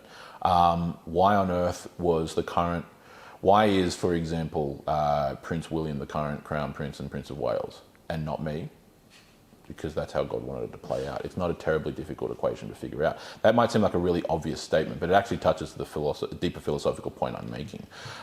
Why does that guy get to live in Windsor Castle and in Edinburgh and Buckingham and da-da-da-da-da, and why does he get this and why does he get that? But see, all of the impetus for that kind of particular perspective inherently assumes, in this analogy where I'm whinging, to use the word, of why is he a prince and why has he got this and he's this wealthy and he's living in castle, blah, blah.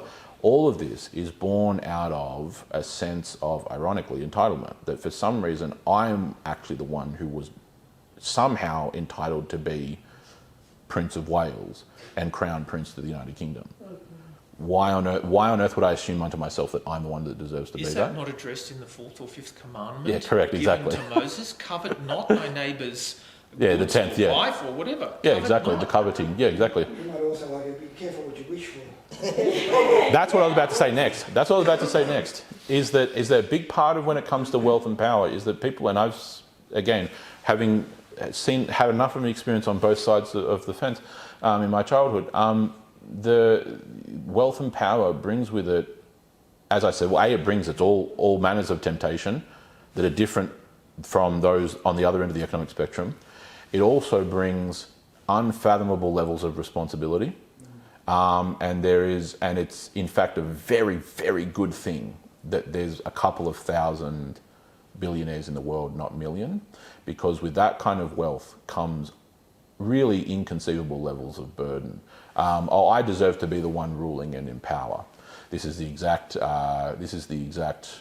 driving philosophy of, say, the Bolshevik Revolution in Russia in 1917, the whole Marxist impetus of that revolution. We deserve to be the ones in power. We're the ones who should be reigning and ruling over things. We're the ones who deserve all the wealth, blah, blah, blah, blah. And then the next 70 years of Russian history is a testament to what happens to when you put a guy who 5 minutes ago was teaching history in charge of your nuclear program. Good. This is what happens when you put people who are completely and utterly unskilled and unqualified in positions of power, because they're not meant to be there, because with great power comes incredible levels of responsibility that very few are actually capable of bearing. So it is very much a be careful what you wish for thing. You see... Theologically, though, the ramifications were far greater. Oh, no doubt. I'm just touching on that one thing. Yeah. Because Marxists want to kill God. They'll do the Nietzschean concept, yeah, exactly. The churches, you couldn't. Well, the gulags were filled with Christians. That's who they were primarily for. Yeah. And the gulags were just filled with Christians. Look at the amount of souls the bodies that died under the Stalin regime. Particularly Stalin. Tens of millions of people murdered. Yeah, absolutely. They say St. Petersburg was built on bodies. No, it is very much so. Yeah, it is functional. Yeah, bogs and bodies. Yeah, and so it's and the whole. As Solzhenitsyn would put it, the Gulag Archipelago, these thousands and thousands and thousands of various different prison camps and cities were all designed for really one main purpose, which was just simply imprisoning and killing Christians. And there's a whole history behind that. But yeah, look, these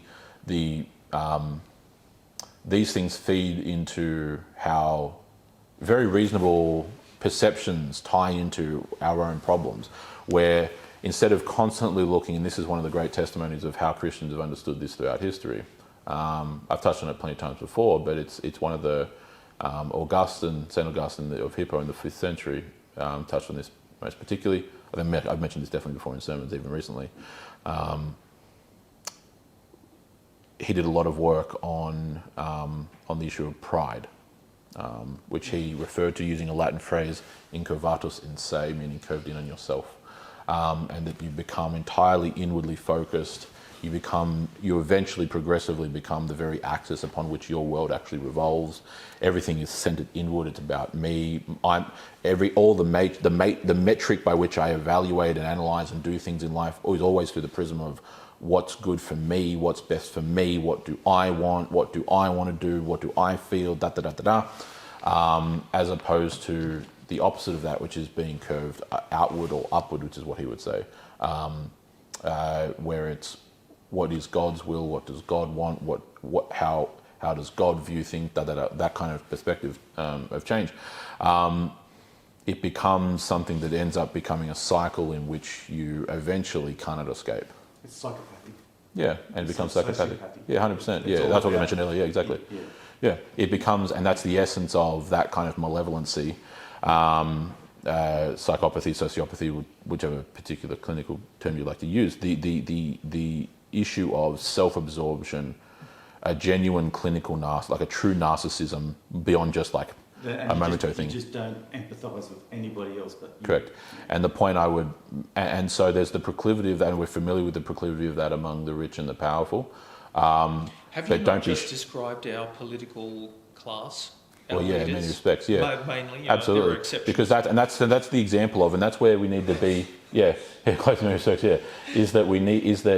and this is why having a thorough, I hope you do realise, but this kind of conversation, I'm glad we've had, is more relevant than you may actually realise for how Christians should operate across the 21st century particularly, where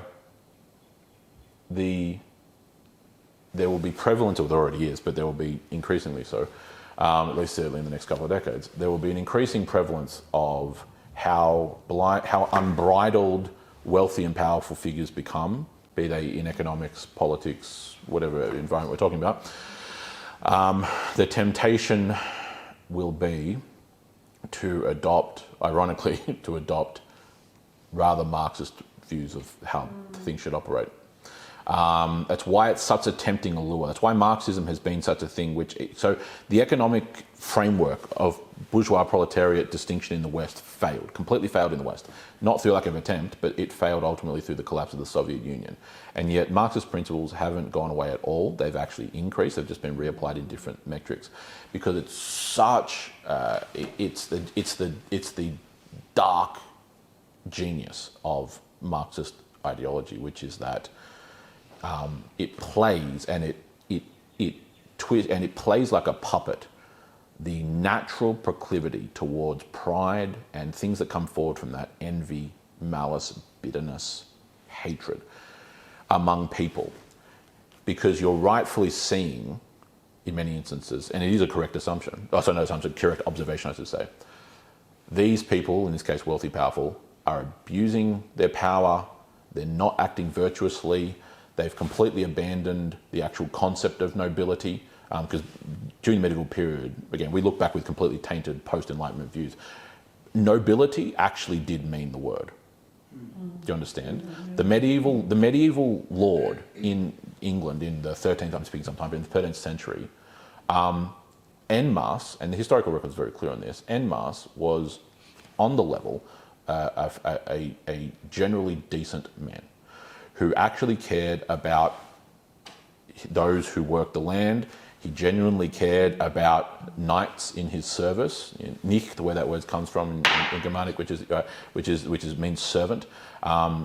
He knew full well that the men and the families, the women, the children that worked the farms were the ones who end up providing food on the table at the manor. Yeah, it was economics there. Yeah, there was a whole level where the whole system, right, was called the three estates of the realm, particularly in France, but also in England.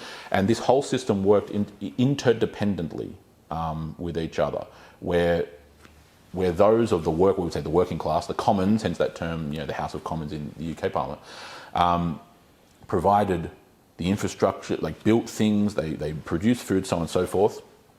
The nobility actually led by example. There wasn't a sense of nobility to them. They actually cared about their people, knowing full well that the food that they have on their table comes from the farm on the land that they're working. And as soon as war broke out, guess who was on the front line? It wasn't the peasants, guys. the lords and the It knights. was the knights Yeah. who were nobility, who was commanding the cavalry charge at the front. A lot of people like to The say Lord's- though, Just the not Lord's just such their a- knights, they take their, I mean, you know, you have, you know, their sons, the next in line. that Yeah, they're squires. out Yeah, there, out there fighting as well. But I would actually also talk about, I mean, if you're going to talk about, you know, the close, like the, you know, where they, was it closing of the commons, where they came in? oh yes, sure, yeah. I mean, you know, there was that too, whereby the lords who had all the power, sorry, but, Yeah. you know, there's, you know, you look at the Ket Rebellion, for example. Although led by Yeah, that's that. Yeah, Robert Robert Ket Ket. and William Ket, Yeah. who were, they weren't right up there, but they were. no, but they were nobility. Yeah, Yeah, And that's why the closing balance, of the yeah. Commons, and all these people having nowhere to eat, to and that's where the balance of the only thing that has ever been able to actually keep the power and responsibility, the wealth, power and responsibility, that triad of the nobility operating virtuously and righteously as it should be, and then on the flip side, keeping bitterness, envy, and hatred, which is the sinful temptation of the peasantry or the commons, at bay, and operating in a sense of humility as well. Both should be operating in humility, but humility in their respective theories. The only thing that's been able to do that is Christianity. That's how it played out in European history. And there's a whole thing where we've generally tended to abandon that. For starters, during the Enlightenment, we deluded ourselves into thinking that we got rid of aristocracy, which was our first mistake, because there's no such thing as getting rid of aristocracy. Wealth will always, eventually in a system, work its way out to where about, roughly speaking, 20% have the bulk of it, and the rest of the 80% have the minority of it. Yeah, there's a whole trickle down of how things work, but that will play itself out not because it's some aberration, as Marx and co would like us to think, but rather because that is actually how these things naturally flow out, and that that's not inherently bad, because I'm at my particular station in life, and I have as much of a duty to be humble before God as the guy who has way more than me also has a duty to be humble before. So I'm saying the Christian virtues are actually the things that temper these and order it. It's when we throw off God and the Christian system that you then suffer from it. Can I add something to that? Yeah, go for it. It's tempting to think that it's because wealth is handed down that it stays concentrated. But someone said something very wise recently to me. They said, look, if the trillions of dollars or hundreds of trillions were divvied out amongst the world's population evenly, Yeah, what I just said, yeah. the wealthy would in bracket. accumulate it back in about 5 years. Yeah, it wouldn't take... And why is that? Because there are some people, a lot of people, who are actually very good. They're very at skilled, yeah, managing capable. money. Yeah, correct. And most of us are not. No, yeah, that's a fact. Yeah, I'm saying about the power responsibility I thing. know. Look, I It's a I get, skill. I get where you're coming from, but yeah, that's the It's a balance. That, yeah. saying, but I mean, it's the whole reason why priests can't marry.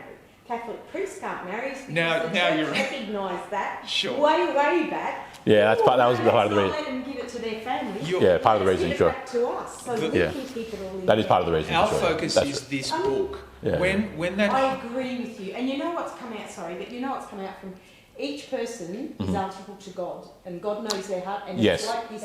It's again this example of this young rich guy where Jesus the aristocrat, goes straight to the heart of the matter. That's the And point I'm really making, That yeah. is a discussion that we all need to have between ourselves and God. And as I said, I'm open about my struggle with. Yeah, it's a struggle, and that's fine to admit that. Yeah, absolutely. we all do. We all have the Oh, there's I no- don't agree. prejudices. Yeah, but Yeah, well, I- exactly, yeah. I do agree. I do agree that if I'm being really honest, Yeah, go for it. if a highly wealthy person, I'm talking megabucks, walks in the room, I'm gonna be thinking, And that's a temptation toward us. Yeah. Yeah. Personal responsibility. Yeah. I think it was John Rawls who said that I wish I if a didn't. person was going to society, we want in which a person was born and they'd be happy no matter which level of society they were born into.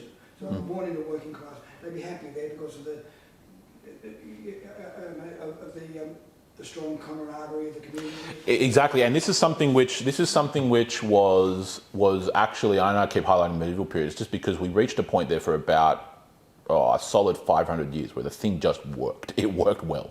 But the problem is that requires actually going through primary source historical details as opposed to our perspective on the issue like hundreds of years later, which is usually viewed through either the lens of a Hollywood film or through a very trite, simplistic understanding we got in like year 9 history class. Or much more sinister motivations to rewrite history. To rewrite history. I was about to say that as well. I was about to say that. That was the next thing I was about to say. Yeah, is that even the term like Dark Age, the term Dark Age originally was a very specific reference to a very specific time in a specific place, and the term Dark Age originally academically was actually a reference to what we call the sub-Roman period, which is after the fall or the collapse of the Western Roman Empire in either 476 or 480, depending on which rule you talk about.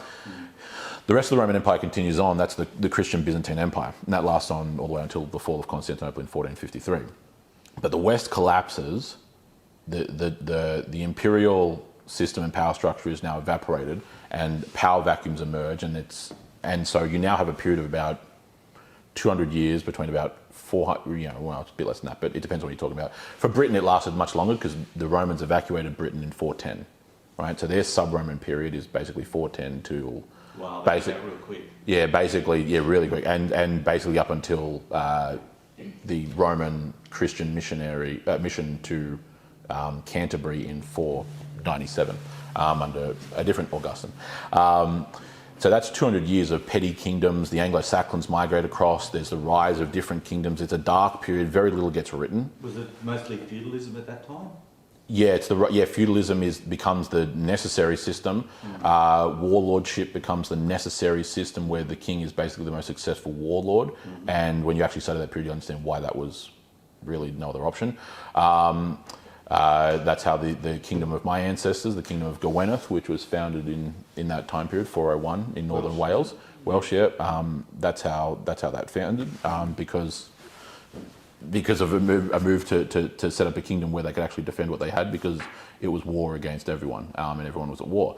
And that period is referred to as a dark period. This is the time period in which figures like King Arthur come from, who's far less mythological than people actually understand, but it's the reason why there's so much legend tied up with a figure like King Arthur is because he was ruling during sub-Roman Britain, which was this time period in which virtually nothing was getting written because we had bigger priorities like not having our people wiped out off the face of the earth for the rest of time. Dark Ages during the Enlightenment ended up getting completely twisted and reinterpreted to mean everything before the Enlightenment. Basically, the entire medieval period was this dark age of Christianity. But now we've cast off the shackles of the church, and now the ancien regime is gone of Christianity and of kings, and now our beautiful, blissful French Republican utopia has arrived. Ignore the tens of thousands of people dying in the street, just ignore that fact, and ignore the fact that we then revert back to an emperor to somehow fix our problems in Napoleon, but that whole issue aside. Exactly. And so my point is that the way of the revision of history or the reinterpretation of history is what is at danger of occurring.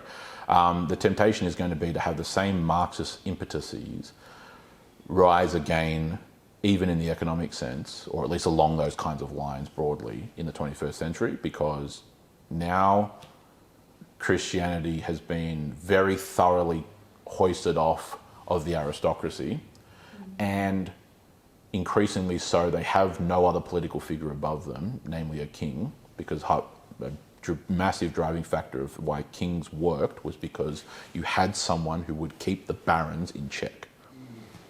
This is the Magna Carta. Okay, this is the entire principle of Magna Carta, which is the barons having a dispute, some of which was rife. I mean, John I kind of sucked as a king, but that's not an issue.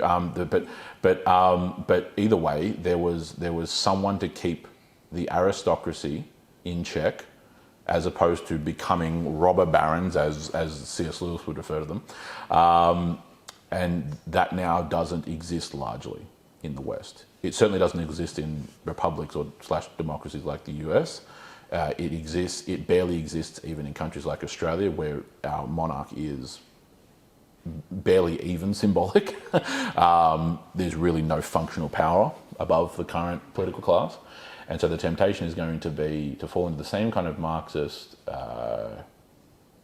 It's not twofold. We've already fallen because we've gone from economic Marxism to cultural Marxism. Well, that's 100% true. Yeah, that's what I mean by the reinterpretational element, the reintroduction and reinterpretational part. Yeah, vividly during the referendum supposed debates about our Aboriginal community. Oh, sure. Yeah, no matter where you lined up on that issue, the one problem which I identified, even irrespective to how you ended up voting, was this is already a dangerous dynamic where the Uluru Statement from the Heart is very clearly employing like phrases which I could practically quote from Das Kapital or even from the Communist Manifesto. Like the issue of power, it's the one sentence mainly I'm thinking of, but that our problems are structural in nature. That's a very clear phraseology as opposed to any attribution. The document has no concept at all that any issues that exist are personal in nature at all. Not because there can't be things where you are actually at a time disadvantaged by a system. It's not that that's impossible or can never happen, but the notion that that's only what the source of our problems are is a false rendering of what's actually going on. And secondly, more important, and secondly, and more importantly, is the second clause of that particular little paragraph, which is that that this is I can't remember the exact word they use, the bane or the curse. I forget which word they use.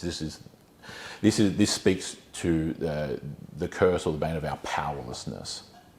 So in other words, the antidote, what I highlight in that statement, the antidote to the problems facing Indigenous communities is more power, as far as though the authors of the Uluru Statement from the Heart were concerned.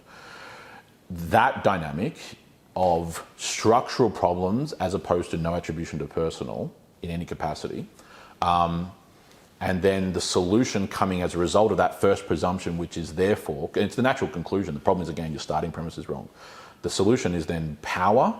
So if we have more power, our problems will get fixed. No, just get worse. They get worse. They get worse. It's exactly the argument of the Bolshevik Revolution. The bourgeois, the factory owners, the farm owners, like the kulaks down in Ukraine, they're the ones who own things. They're the ones who run things, and we're oppressed. We deserve things. The academics whipped up all the peasants in the pub up into a frenzy about what they supposedly did and didn't deserve. And now you need to seize the means of production, slaughter the farmers where they stand, fertilize the soil in their blood, and take their farms. And fast forward a couple of years later, and 6 million Ukrainians are dead. Ta-da! That's what you end up with. Yeah. And so because that's what happens when you drive these kinds of ideas. So Christianity will have an extremely vital and practically civilization-saving role in regards to the actual things that Christianity teaches. We cannot. Can I just add something on that? That is critical in my view regarding the referendum issue, because in my humble view, you have the urban Aboriginal class having ditched Christianity decades ago, certainly these now days, have reverted to this old pagan idea that they are it's hardly blessed. even that, yeah. They are special because they've got great jobs and they live in great houses. I've encountered and they drive that great cars. at times. But the ones out in the rural or outback areas, they're losers. And so where's the compassion? When I was a teenager, it was commonly understood that, I won't name the names, but a famous Aboriginal actor and a famous Aboriginal tennis player couldn't keep their money, the huge amounts of money they were making. Sure. They had to divvy it out amongst their clan. What happened to that concept? It's gone. It's forgotten about. Yeah. So if you're an urban Aboriginal, you're fine. You've made it, bonza. But what happens to the ones out in the outback? Sure, and that's part of the whole issue of collectivism as a concept, is that what collectivism does, well, it's ironic, it's a false kind of collectivism. So the one thing which was deeply problematic to see, and I think really anyone honestly who, even if they answered yes, should hopefully try and acknowledge this, is the fact that it's really, really clear post that referendum that 80% of Indigenous Australians clearly were not voting yes. Like the result in the Northern Territory alone made that very, very, very clear. Northern Territory was not it obviously as a territory didn't count towards the state count, but it counted towards the popular vote. The Northern Territory vote was not close. And the rural Queensland vote was even more disparate, and those are some of the highest Indigenous populations that we have, at least in terms of voting districts.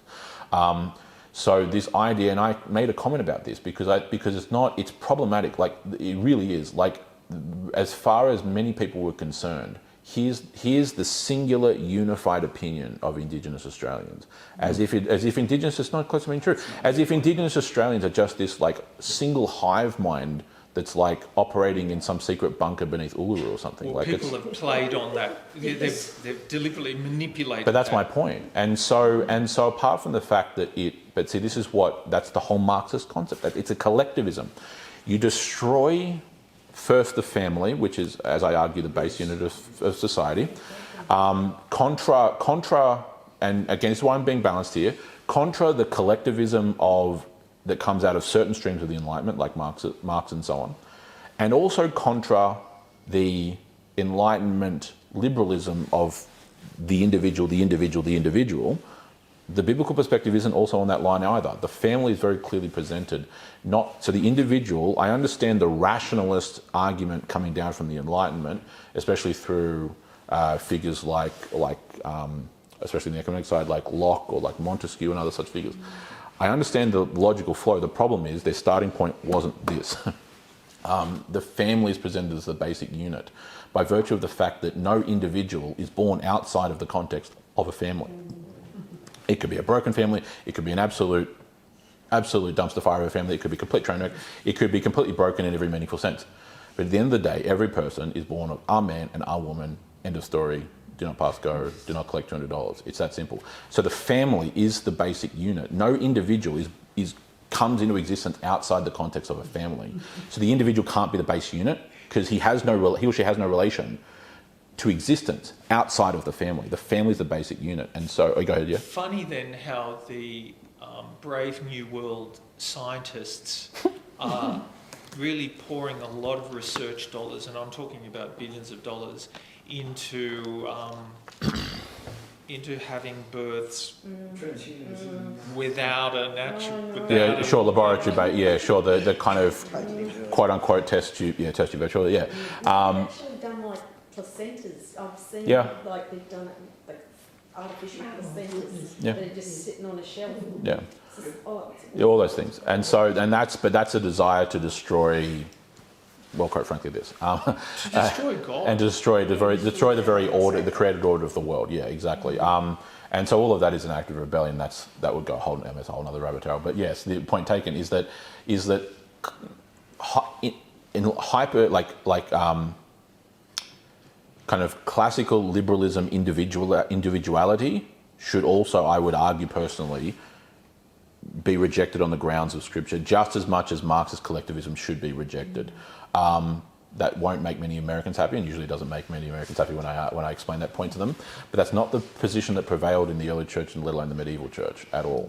It was always the context of the family, and families build communities, communities build regions, or parishes build kingdoms. And the system was working rather well, as you mentioned, for 400 or 500 years. Different. And then, strangely, the rise of cities started to degrade the prevailing more than just simply fabric. Yeah, and even what is a city? It's a place where hyper individualization is encouraged. Correct, and what the central issue around that was actually a very interesting point, because that ties in actually directly to the whole what do we do across the rest of the century, is that the fundamental issue, cities have always existed, and cities have always been seats of power, and that's usually by necessity because the seat of power has to be somewhere, right? Economics tends to then, and a market and an economy then tends to build around that, and that's pretty natural. The issue, though, is around the centralisation of that power. So this is what I've explained this before pretty clearly, like that I'm a monarchist and I've defended that position a lot. But a big reason for in terms of the whole how we view history type of concept is the fact that the modern perception, I mentioned the whole point about one of the primary reasons for a king above the aristocracy is so that the king keeps them in check politically. You have a religious figure above them, God, right, that keeps them in balance. You then have a political figure that keeps them in balance, the king, who's above them and who actually is more than just a tourist attraction and a photo op, but actually has some meaningful impact on things. And the entire reason for getting rid of that overwhelmingly in the West, either literally in the American Republican sense, or just by kind of gradually pushing them back into the corner in the Westminster system. The whole reasoning for that is that, well, there's many reasons, but one such reasoning is that the false equivalency between monarchy and tyranny, that a king is a tyrant, because why should this one guy have all this power type of concept. Except for the fact that there's not, and this is not, I could defend this for you 6 ways to Sunday. There is not a single medieval king, or any ancient king even, there's not a single king or emperor in the history of the world whose power comes even like remotely close to the power held by the President of the United States of America.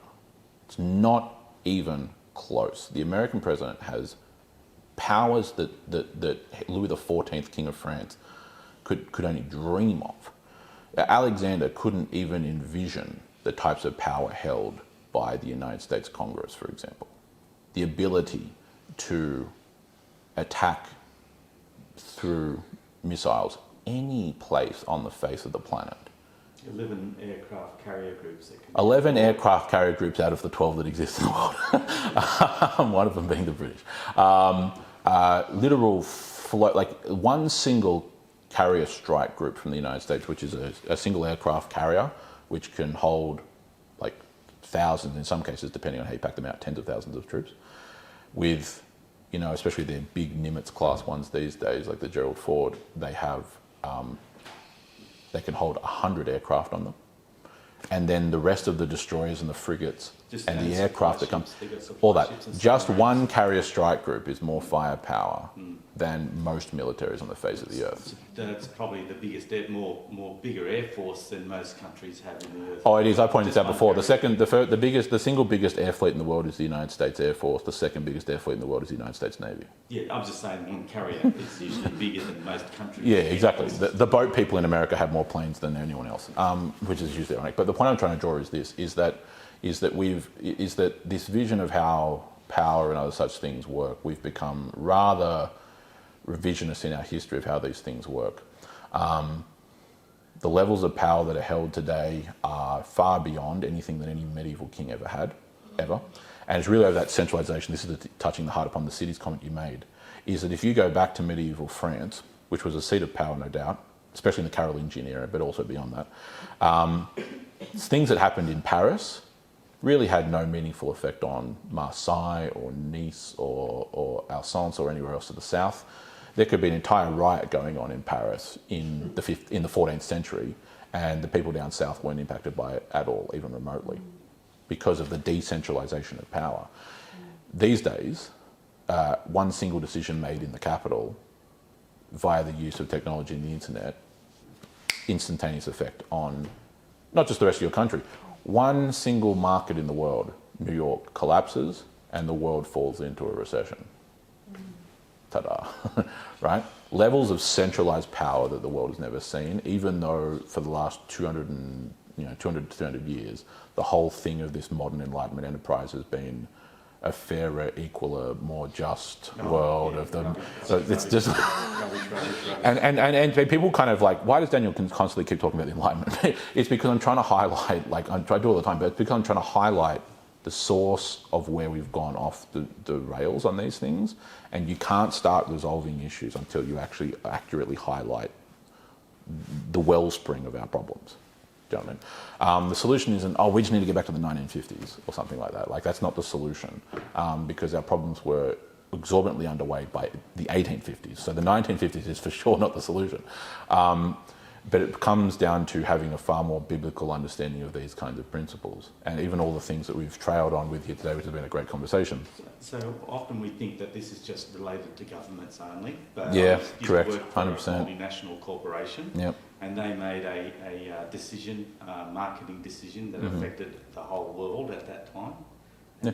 So it's not just governments; it's also Oh no, it's I not. don't think private governments, business. It's the the ultimate, I think we've seen there, they don't have, I think, these big companies, They have less they're pragmatic. the ones that are running Yeah. the show, and they're certainly not elected. No, correct, and that's my whole point about the whole getting the thing that was my point about the aristocracy earlier. That since the Enlightenment, we've kind of lulled ourselves into the self into the self-deception that we like eliminated aristocracy through these beautiful French ideals of, you know, égalitaire, qualité, fraternité, and you know, and equality and eternity, equality, egalitarianism, and fraternity, and all these other nice sounding things on paper. That no, you didn't. You actually, if anything, we've actually removed the bridle from the aristocracy. Can I ask then, what do you say about things that that have improved? Although I'm seeing, and Anne might attest to this as well. We're both nurses.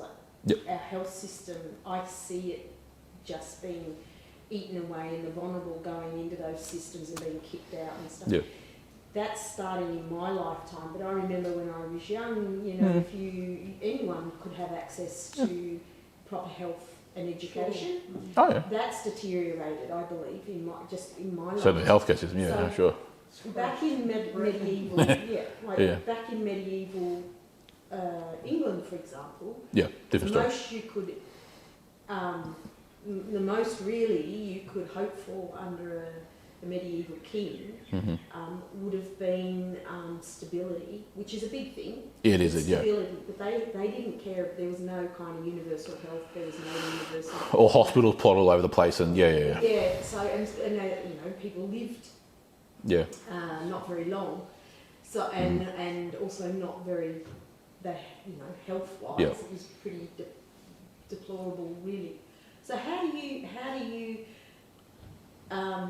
square those things together. Yeah.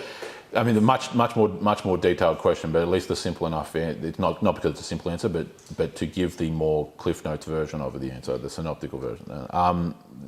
What I would say is this: is that it comes down to it's a great question. That would come down to an analysis of how much, and it's not an easy question to answer.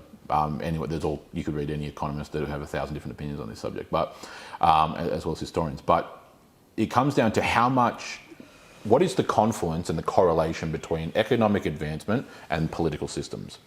Okay.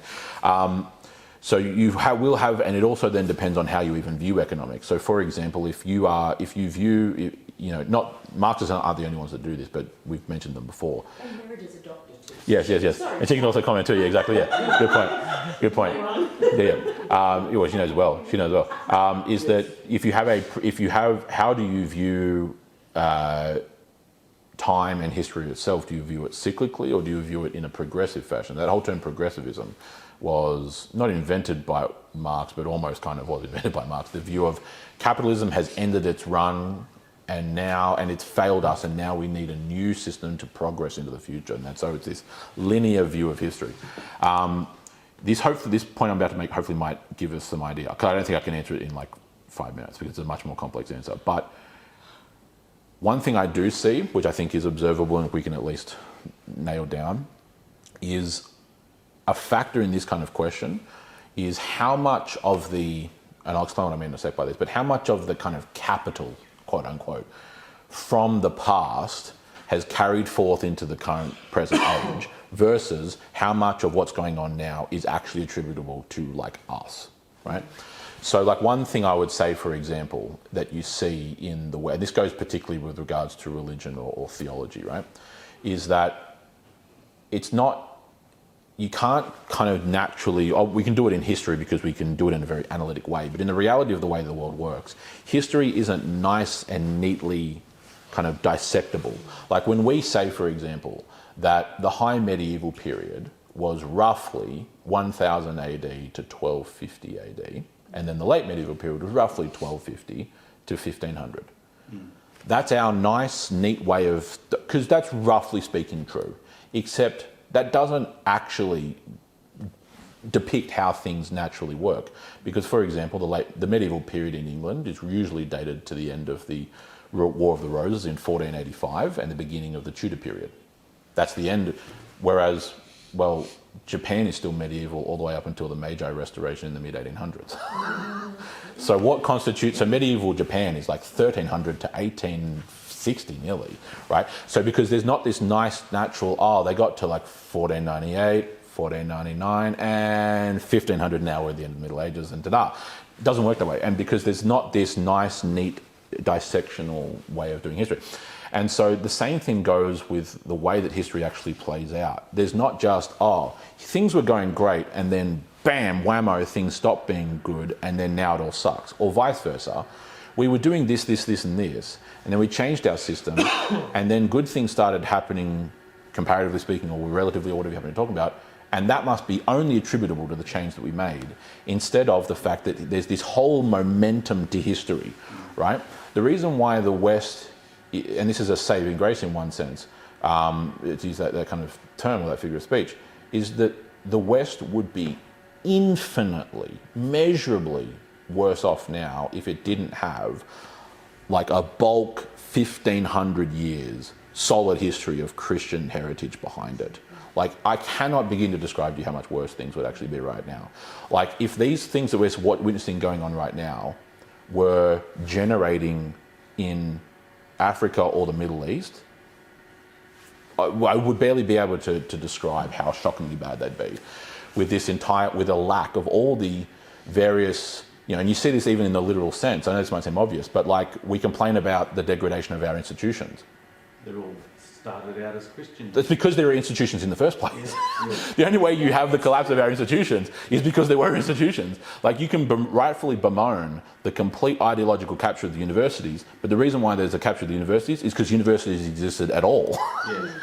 And they were established by Christians. Oxford, Paris, Cambridge, colleges, everything else. Yeah, and the hospitals. The hospitals built by Christians, the charities built by Christians, the universities built by Christians. The social system, the justice system, the parliamentary system, all based on this book. That's my point. Yeah, I'm saying to you. So the whole momentum of history, people just don't see it because they don't. Charity, and then hospitals. If you point it out to secular people, they get very angry. Yeah, they do.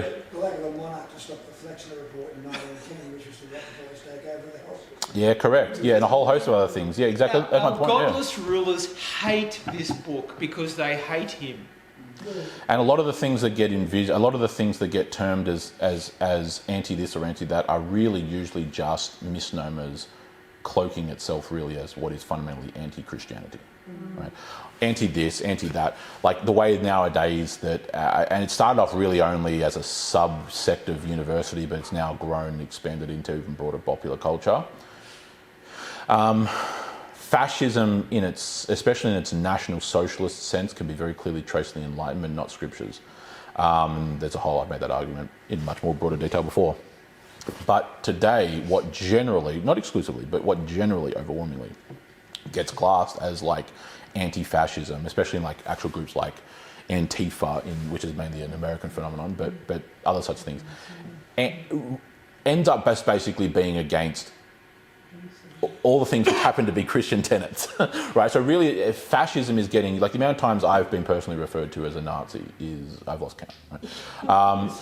On all kinds of things. And so, but really what that's doing is it's using a different word, a different taboo, macabre word, in place of what they're really actually saying, which is, instead of calling me a Nazi, is actually just bemoaning me for being a Christian. Do you know what I'm saying? So it's a flipping of the language and rhetoric.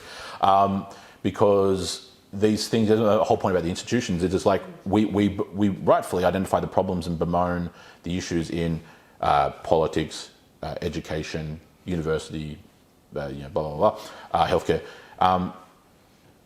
The only reason that there's been such a rotting and collapse and a complete ideological capture of those things is because those institutions exist in the first place. You know what I'm saying to you? There's this whole momentum. Because if there wasn't 1,500 years of Christian history solidified in the West, you wouldn't have those institutions. You wouldn't have the West. You wouldn't have the West.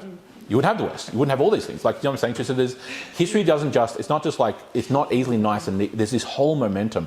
And so things are actually far, I would argue, and I think I can substantiate this point. I'm not the only person who's made it, but plenty of other people do. But things are much better than they otherwise would have been if we didn't have like nearly 2 millennia of Christian history behind it and the momentum. And so that's why we can't, and there's a couple of, all the implications we've discussed there is what I warn people about. But one of the biggest warnings is thinking that we look around and go, well, this is going all right, and this is going fine, and this is not going too badly, and blah, blah, blah. And thinking that that's somehow attributable only to the last like 200 or 300 years. As opposed to all the momentum, like so like, are there massive ideological and pragmatic problems in Western politics right now? 100%.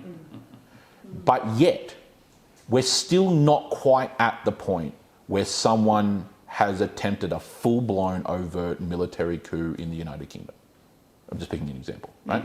Or the United States, which was very close. Yeah, or the US, yeah, and various other details, right? You haven't got a... In 1933, 34. You know, Yeah, ideologically, but it's all in the any kind of things that have been massive changes and not for the better, like the rise of the central banking systems, for example, which have had economic stability benefits and yet also very nefarious elements when it comes to money supply and other such issues, and political manipulation, and the fact that you now have, like with especially the Americans, 1913, the Reserve Bank. You now have a system economically which somehow Americans are fine with. A lot of them are not, I know that, but we're now a private bank, not actually really run at all by the government in any meaningful sense, now actually controls the money supply of the US currency, which is the world reserve since it got taken off the gold standard back in 71. And yet it's charged interest. So the money supply of like if there's 100 American dollars, the American people owe $101 on it. Because the printing of the money is literally they charge interest on it, charge interest on money that doesn't exist. And so all these kind of things happen. They're subversive things from within, but there's no like big overt like the whole point of like an overt military coup, because you still have the institutions and all the momentum through history that's still pushing them along. That doesn't mean that what's going on now is fine or that anything good is attributable to us per se. It's entirely possible that things being good and decent are attributable to something that happened 1,000 years ago. Our universities are atrocious at the moment.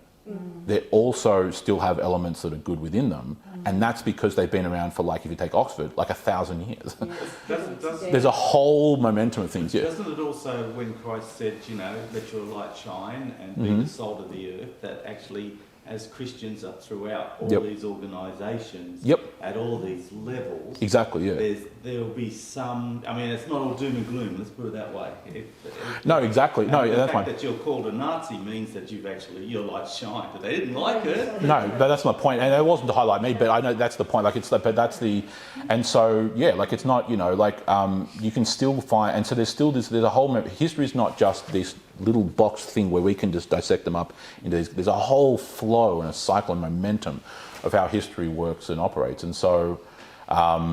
These things are not, it's not super easy or simple to go, what is this particular issue because of something 100 years ago, 200 years ago, it doesn't neatly work that way. You can generally, across a deeper analysis, do that, but it just requires much more time and it's way more complex than we usually like to attribute to things. And so that's a roundabout way of answering your question. But anyway, with that answer. So, no, that makes sense. Yes. That makes sense. It actually gives me hope. Yes, I think there's 1,000 reasons for hope, and I'll leave us with it on this because I think it's one thing that's salient. A lot of these things that we look at with our highly developed political systems, legal or jurisprudential systems, medical systems, educational systems, are all there by virtue of the fact that they've been built up by Christians throughout history upon this source, and basically this source alone. And retreating and giving them up and retreating back into caves isn't the solution to how you fix problems. You actually need to, as you mentioned there, be a light and shine forth in those things, to not, as opposed to hiding your light under the bushel, to use the rest of that principle. And there's a lot of these things are tools like anything. I use the example of the internet, for example. The internet allows everything from drugs, guns, and sex slaves to be trafficked all around the world, and for human beings to be treated as absolute garbage. And it also allows the promulgation of truth in a literally unprecedented scope and scale. Why? Because it's a tool like anything else. The fortunate thing that we have in our day is twofold, and usually people only focus on the one. They get hyper-focused as opposed to seeing the bigger picture. The propagandization of entire people groups is easier than ever before. Indisputable, faster, bigger scope, indisputable fact. as I'm saying to you, I mean, some of the most evil emperors that have ever lived could only possibly dream of what's available today.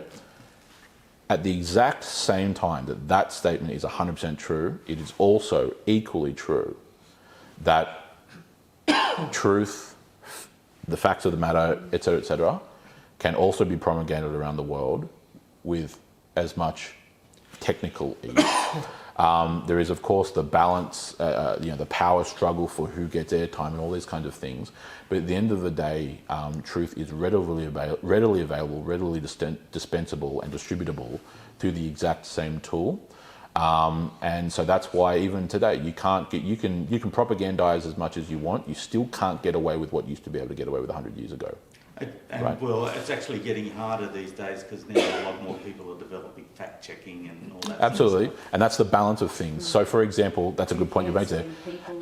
AI, artificial intelligence technology, makes the manipulation of videos, photos, a propagandist stream. At the same time, already there exists a wealth of resources that you can actually use to analyse AI manipulated videos and footage to show whether or not they're false or not. And these are tools who are online showing you how it's done. And yep. Yep. You can't get claiming that this happened or that happened 20 years ago can't just fly anymore, because people don't need to take your word for it. They can go back using the internet and figure out exactly what you were doing 20 years ago. And so lies, whilst being easy to spread, also become harder to maintain. Right? So there's both. Don't be hyper-focused on the pessimistic side, because there's all manner of reasons for optimism. And that's where I'll leave it. So, above all things, more importantly, to tie it off theologically, the weapons of our warfare are not carnal, but are spiritual. By that I mean that the physical tools with which man operates in this world are limited and finite, just as he is, and those whose faith is in the eternal and sovereign God are the ones who will triumph in life and in death. So I'll leave it at that. Thank you very much for a very, very fruitful discussion, and in which we danced all around the countryside of topics. So thank you. Next lesson we'll continue on into chapter 19. So thank you.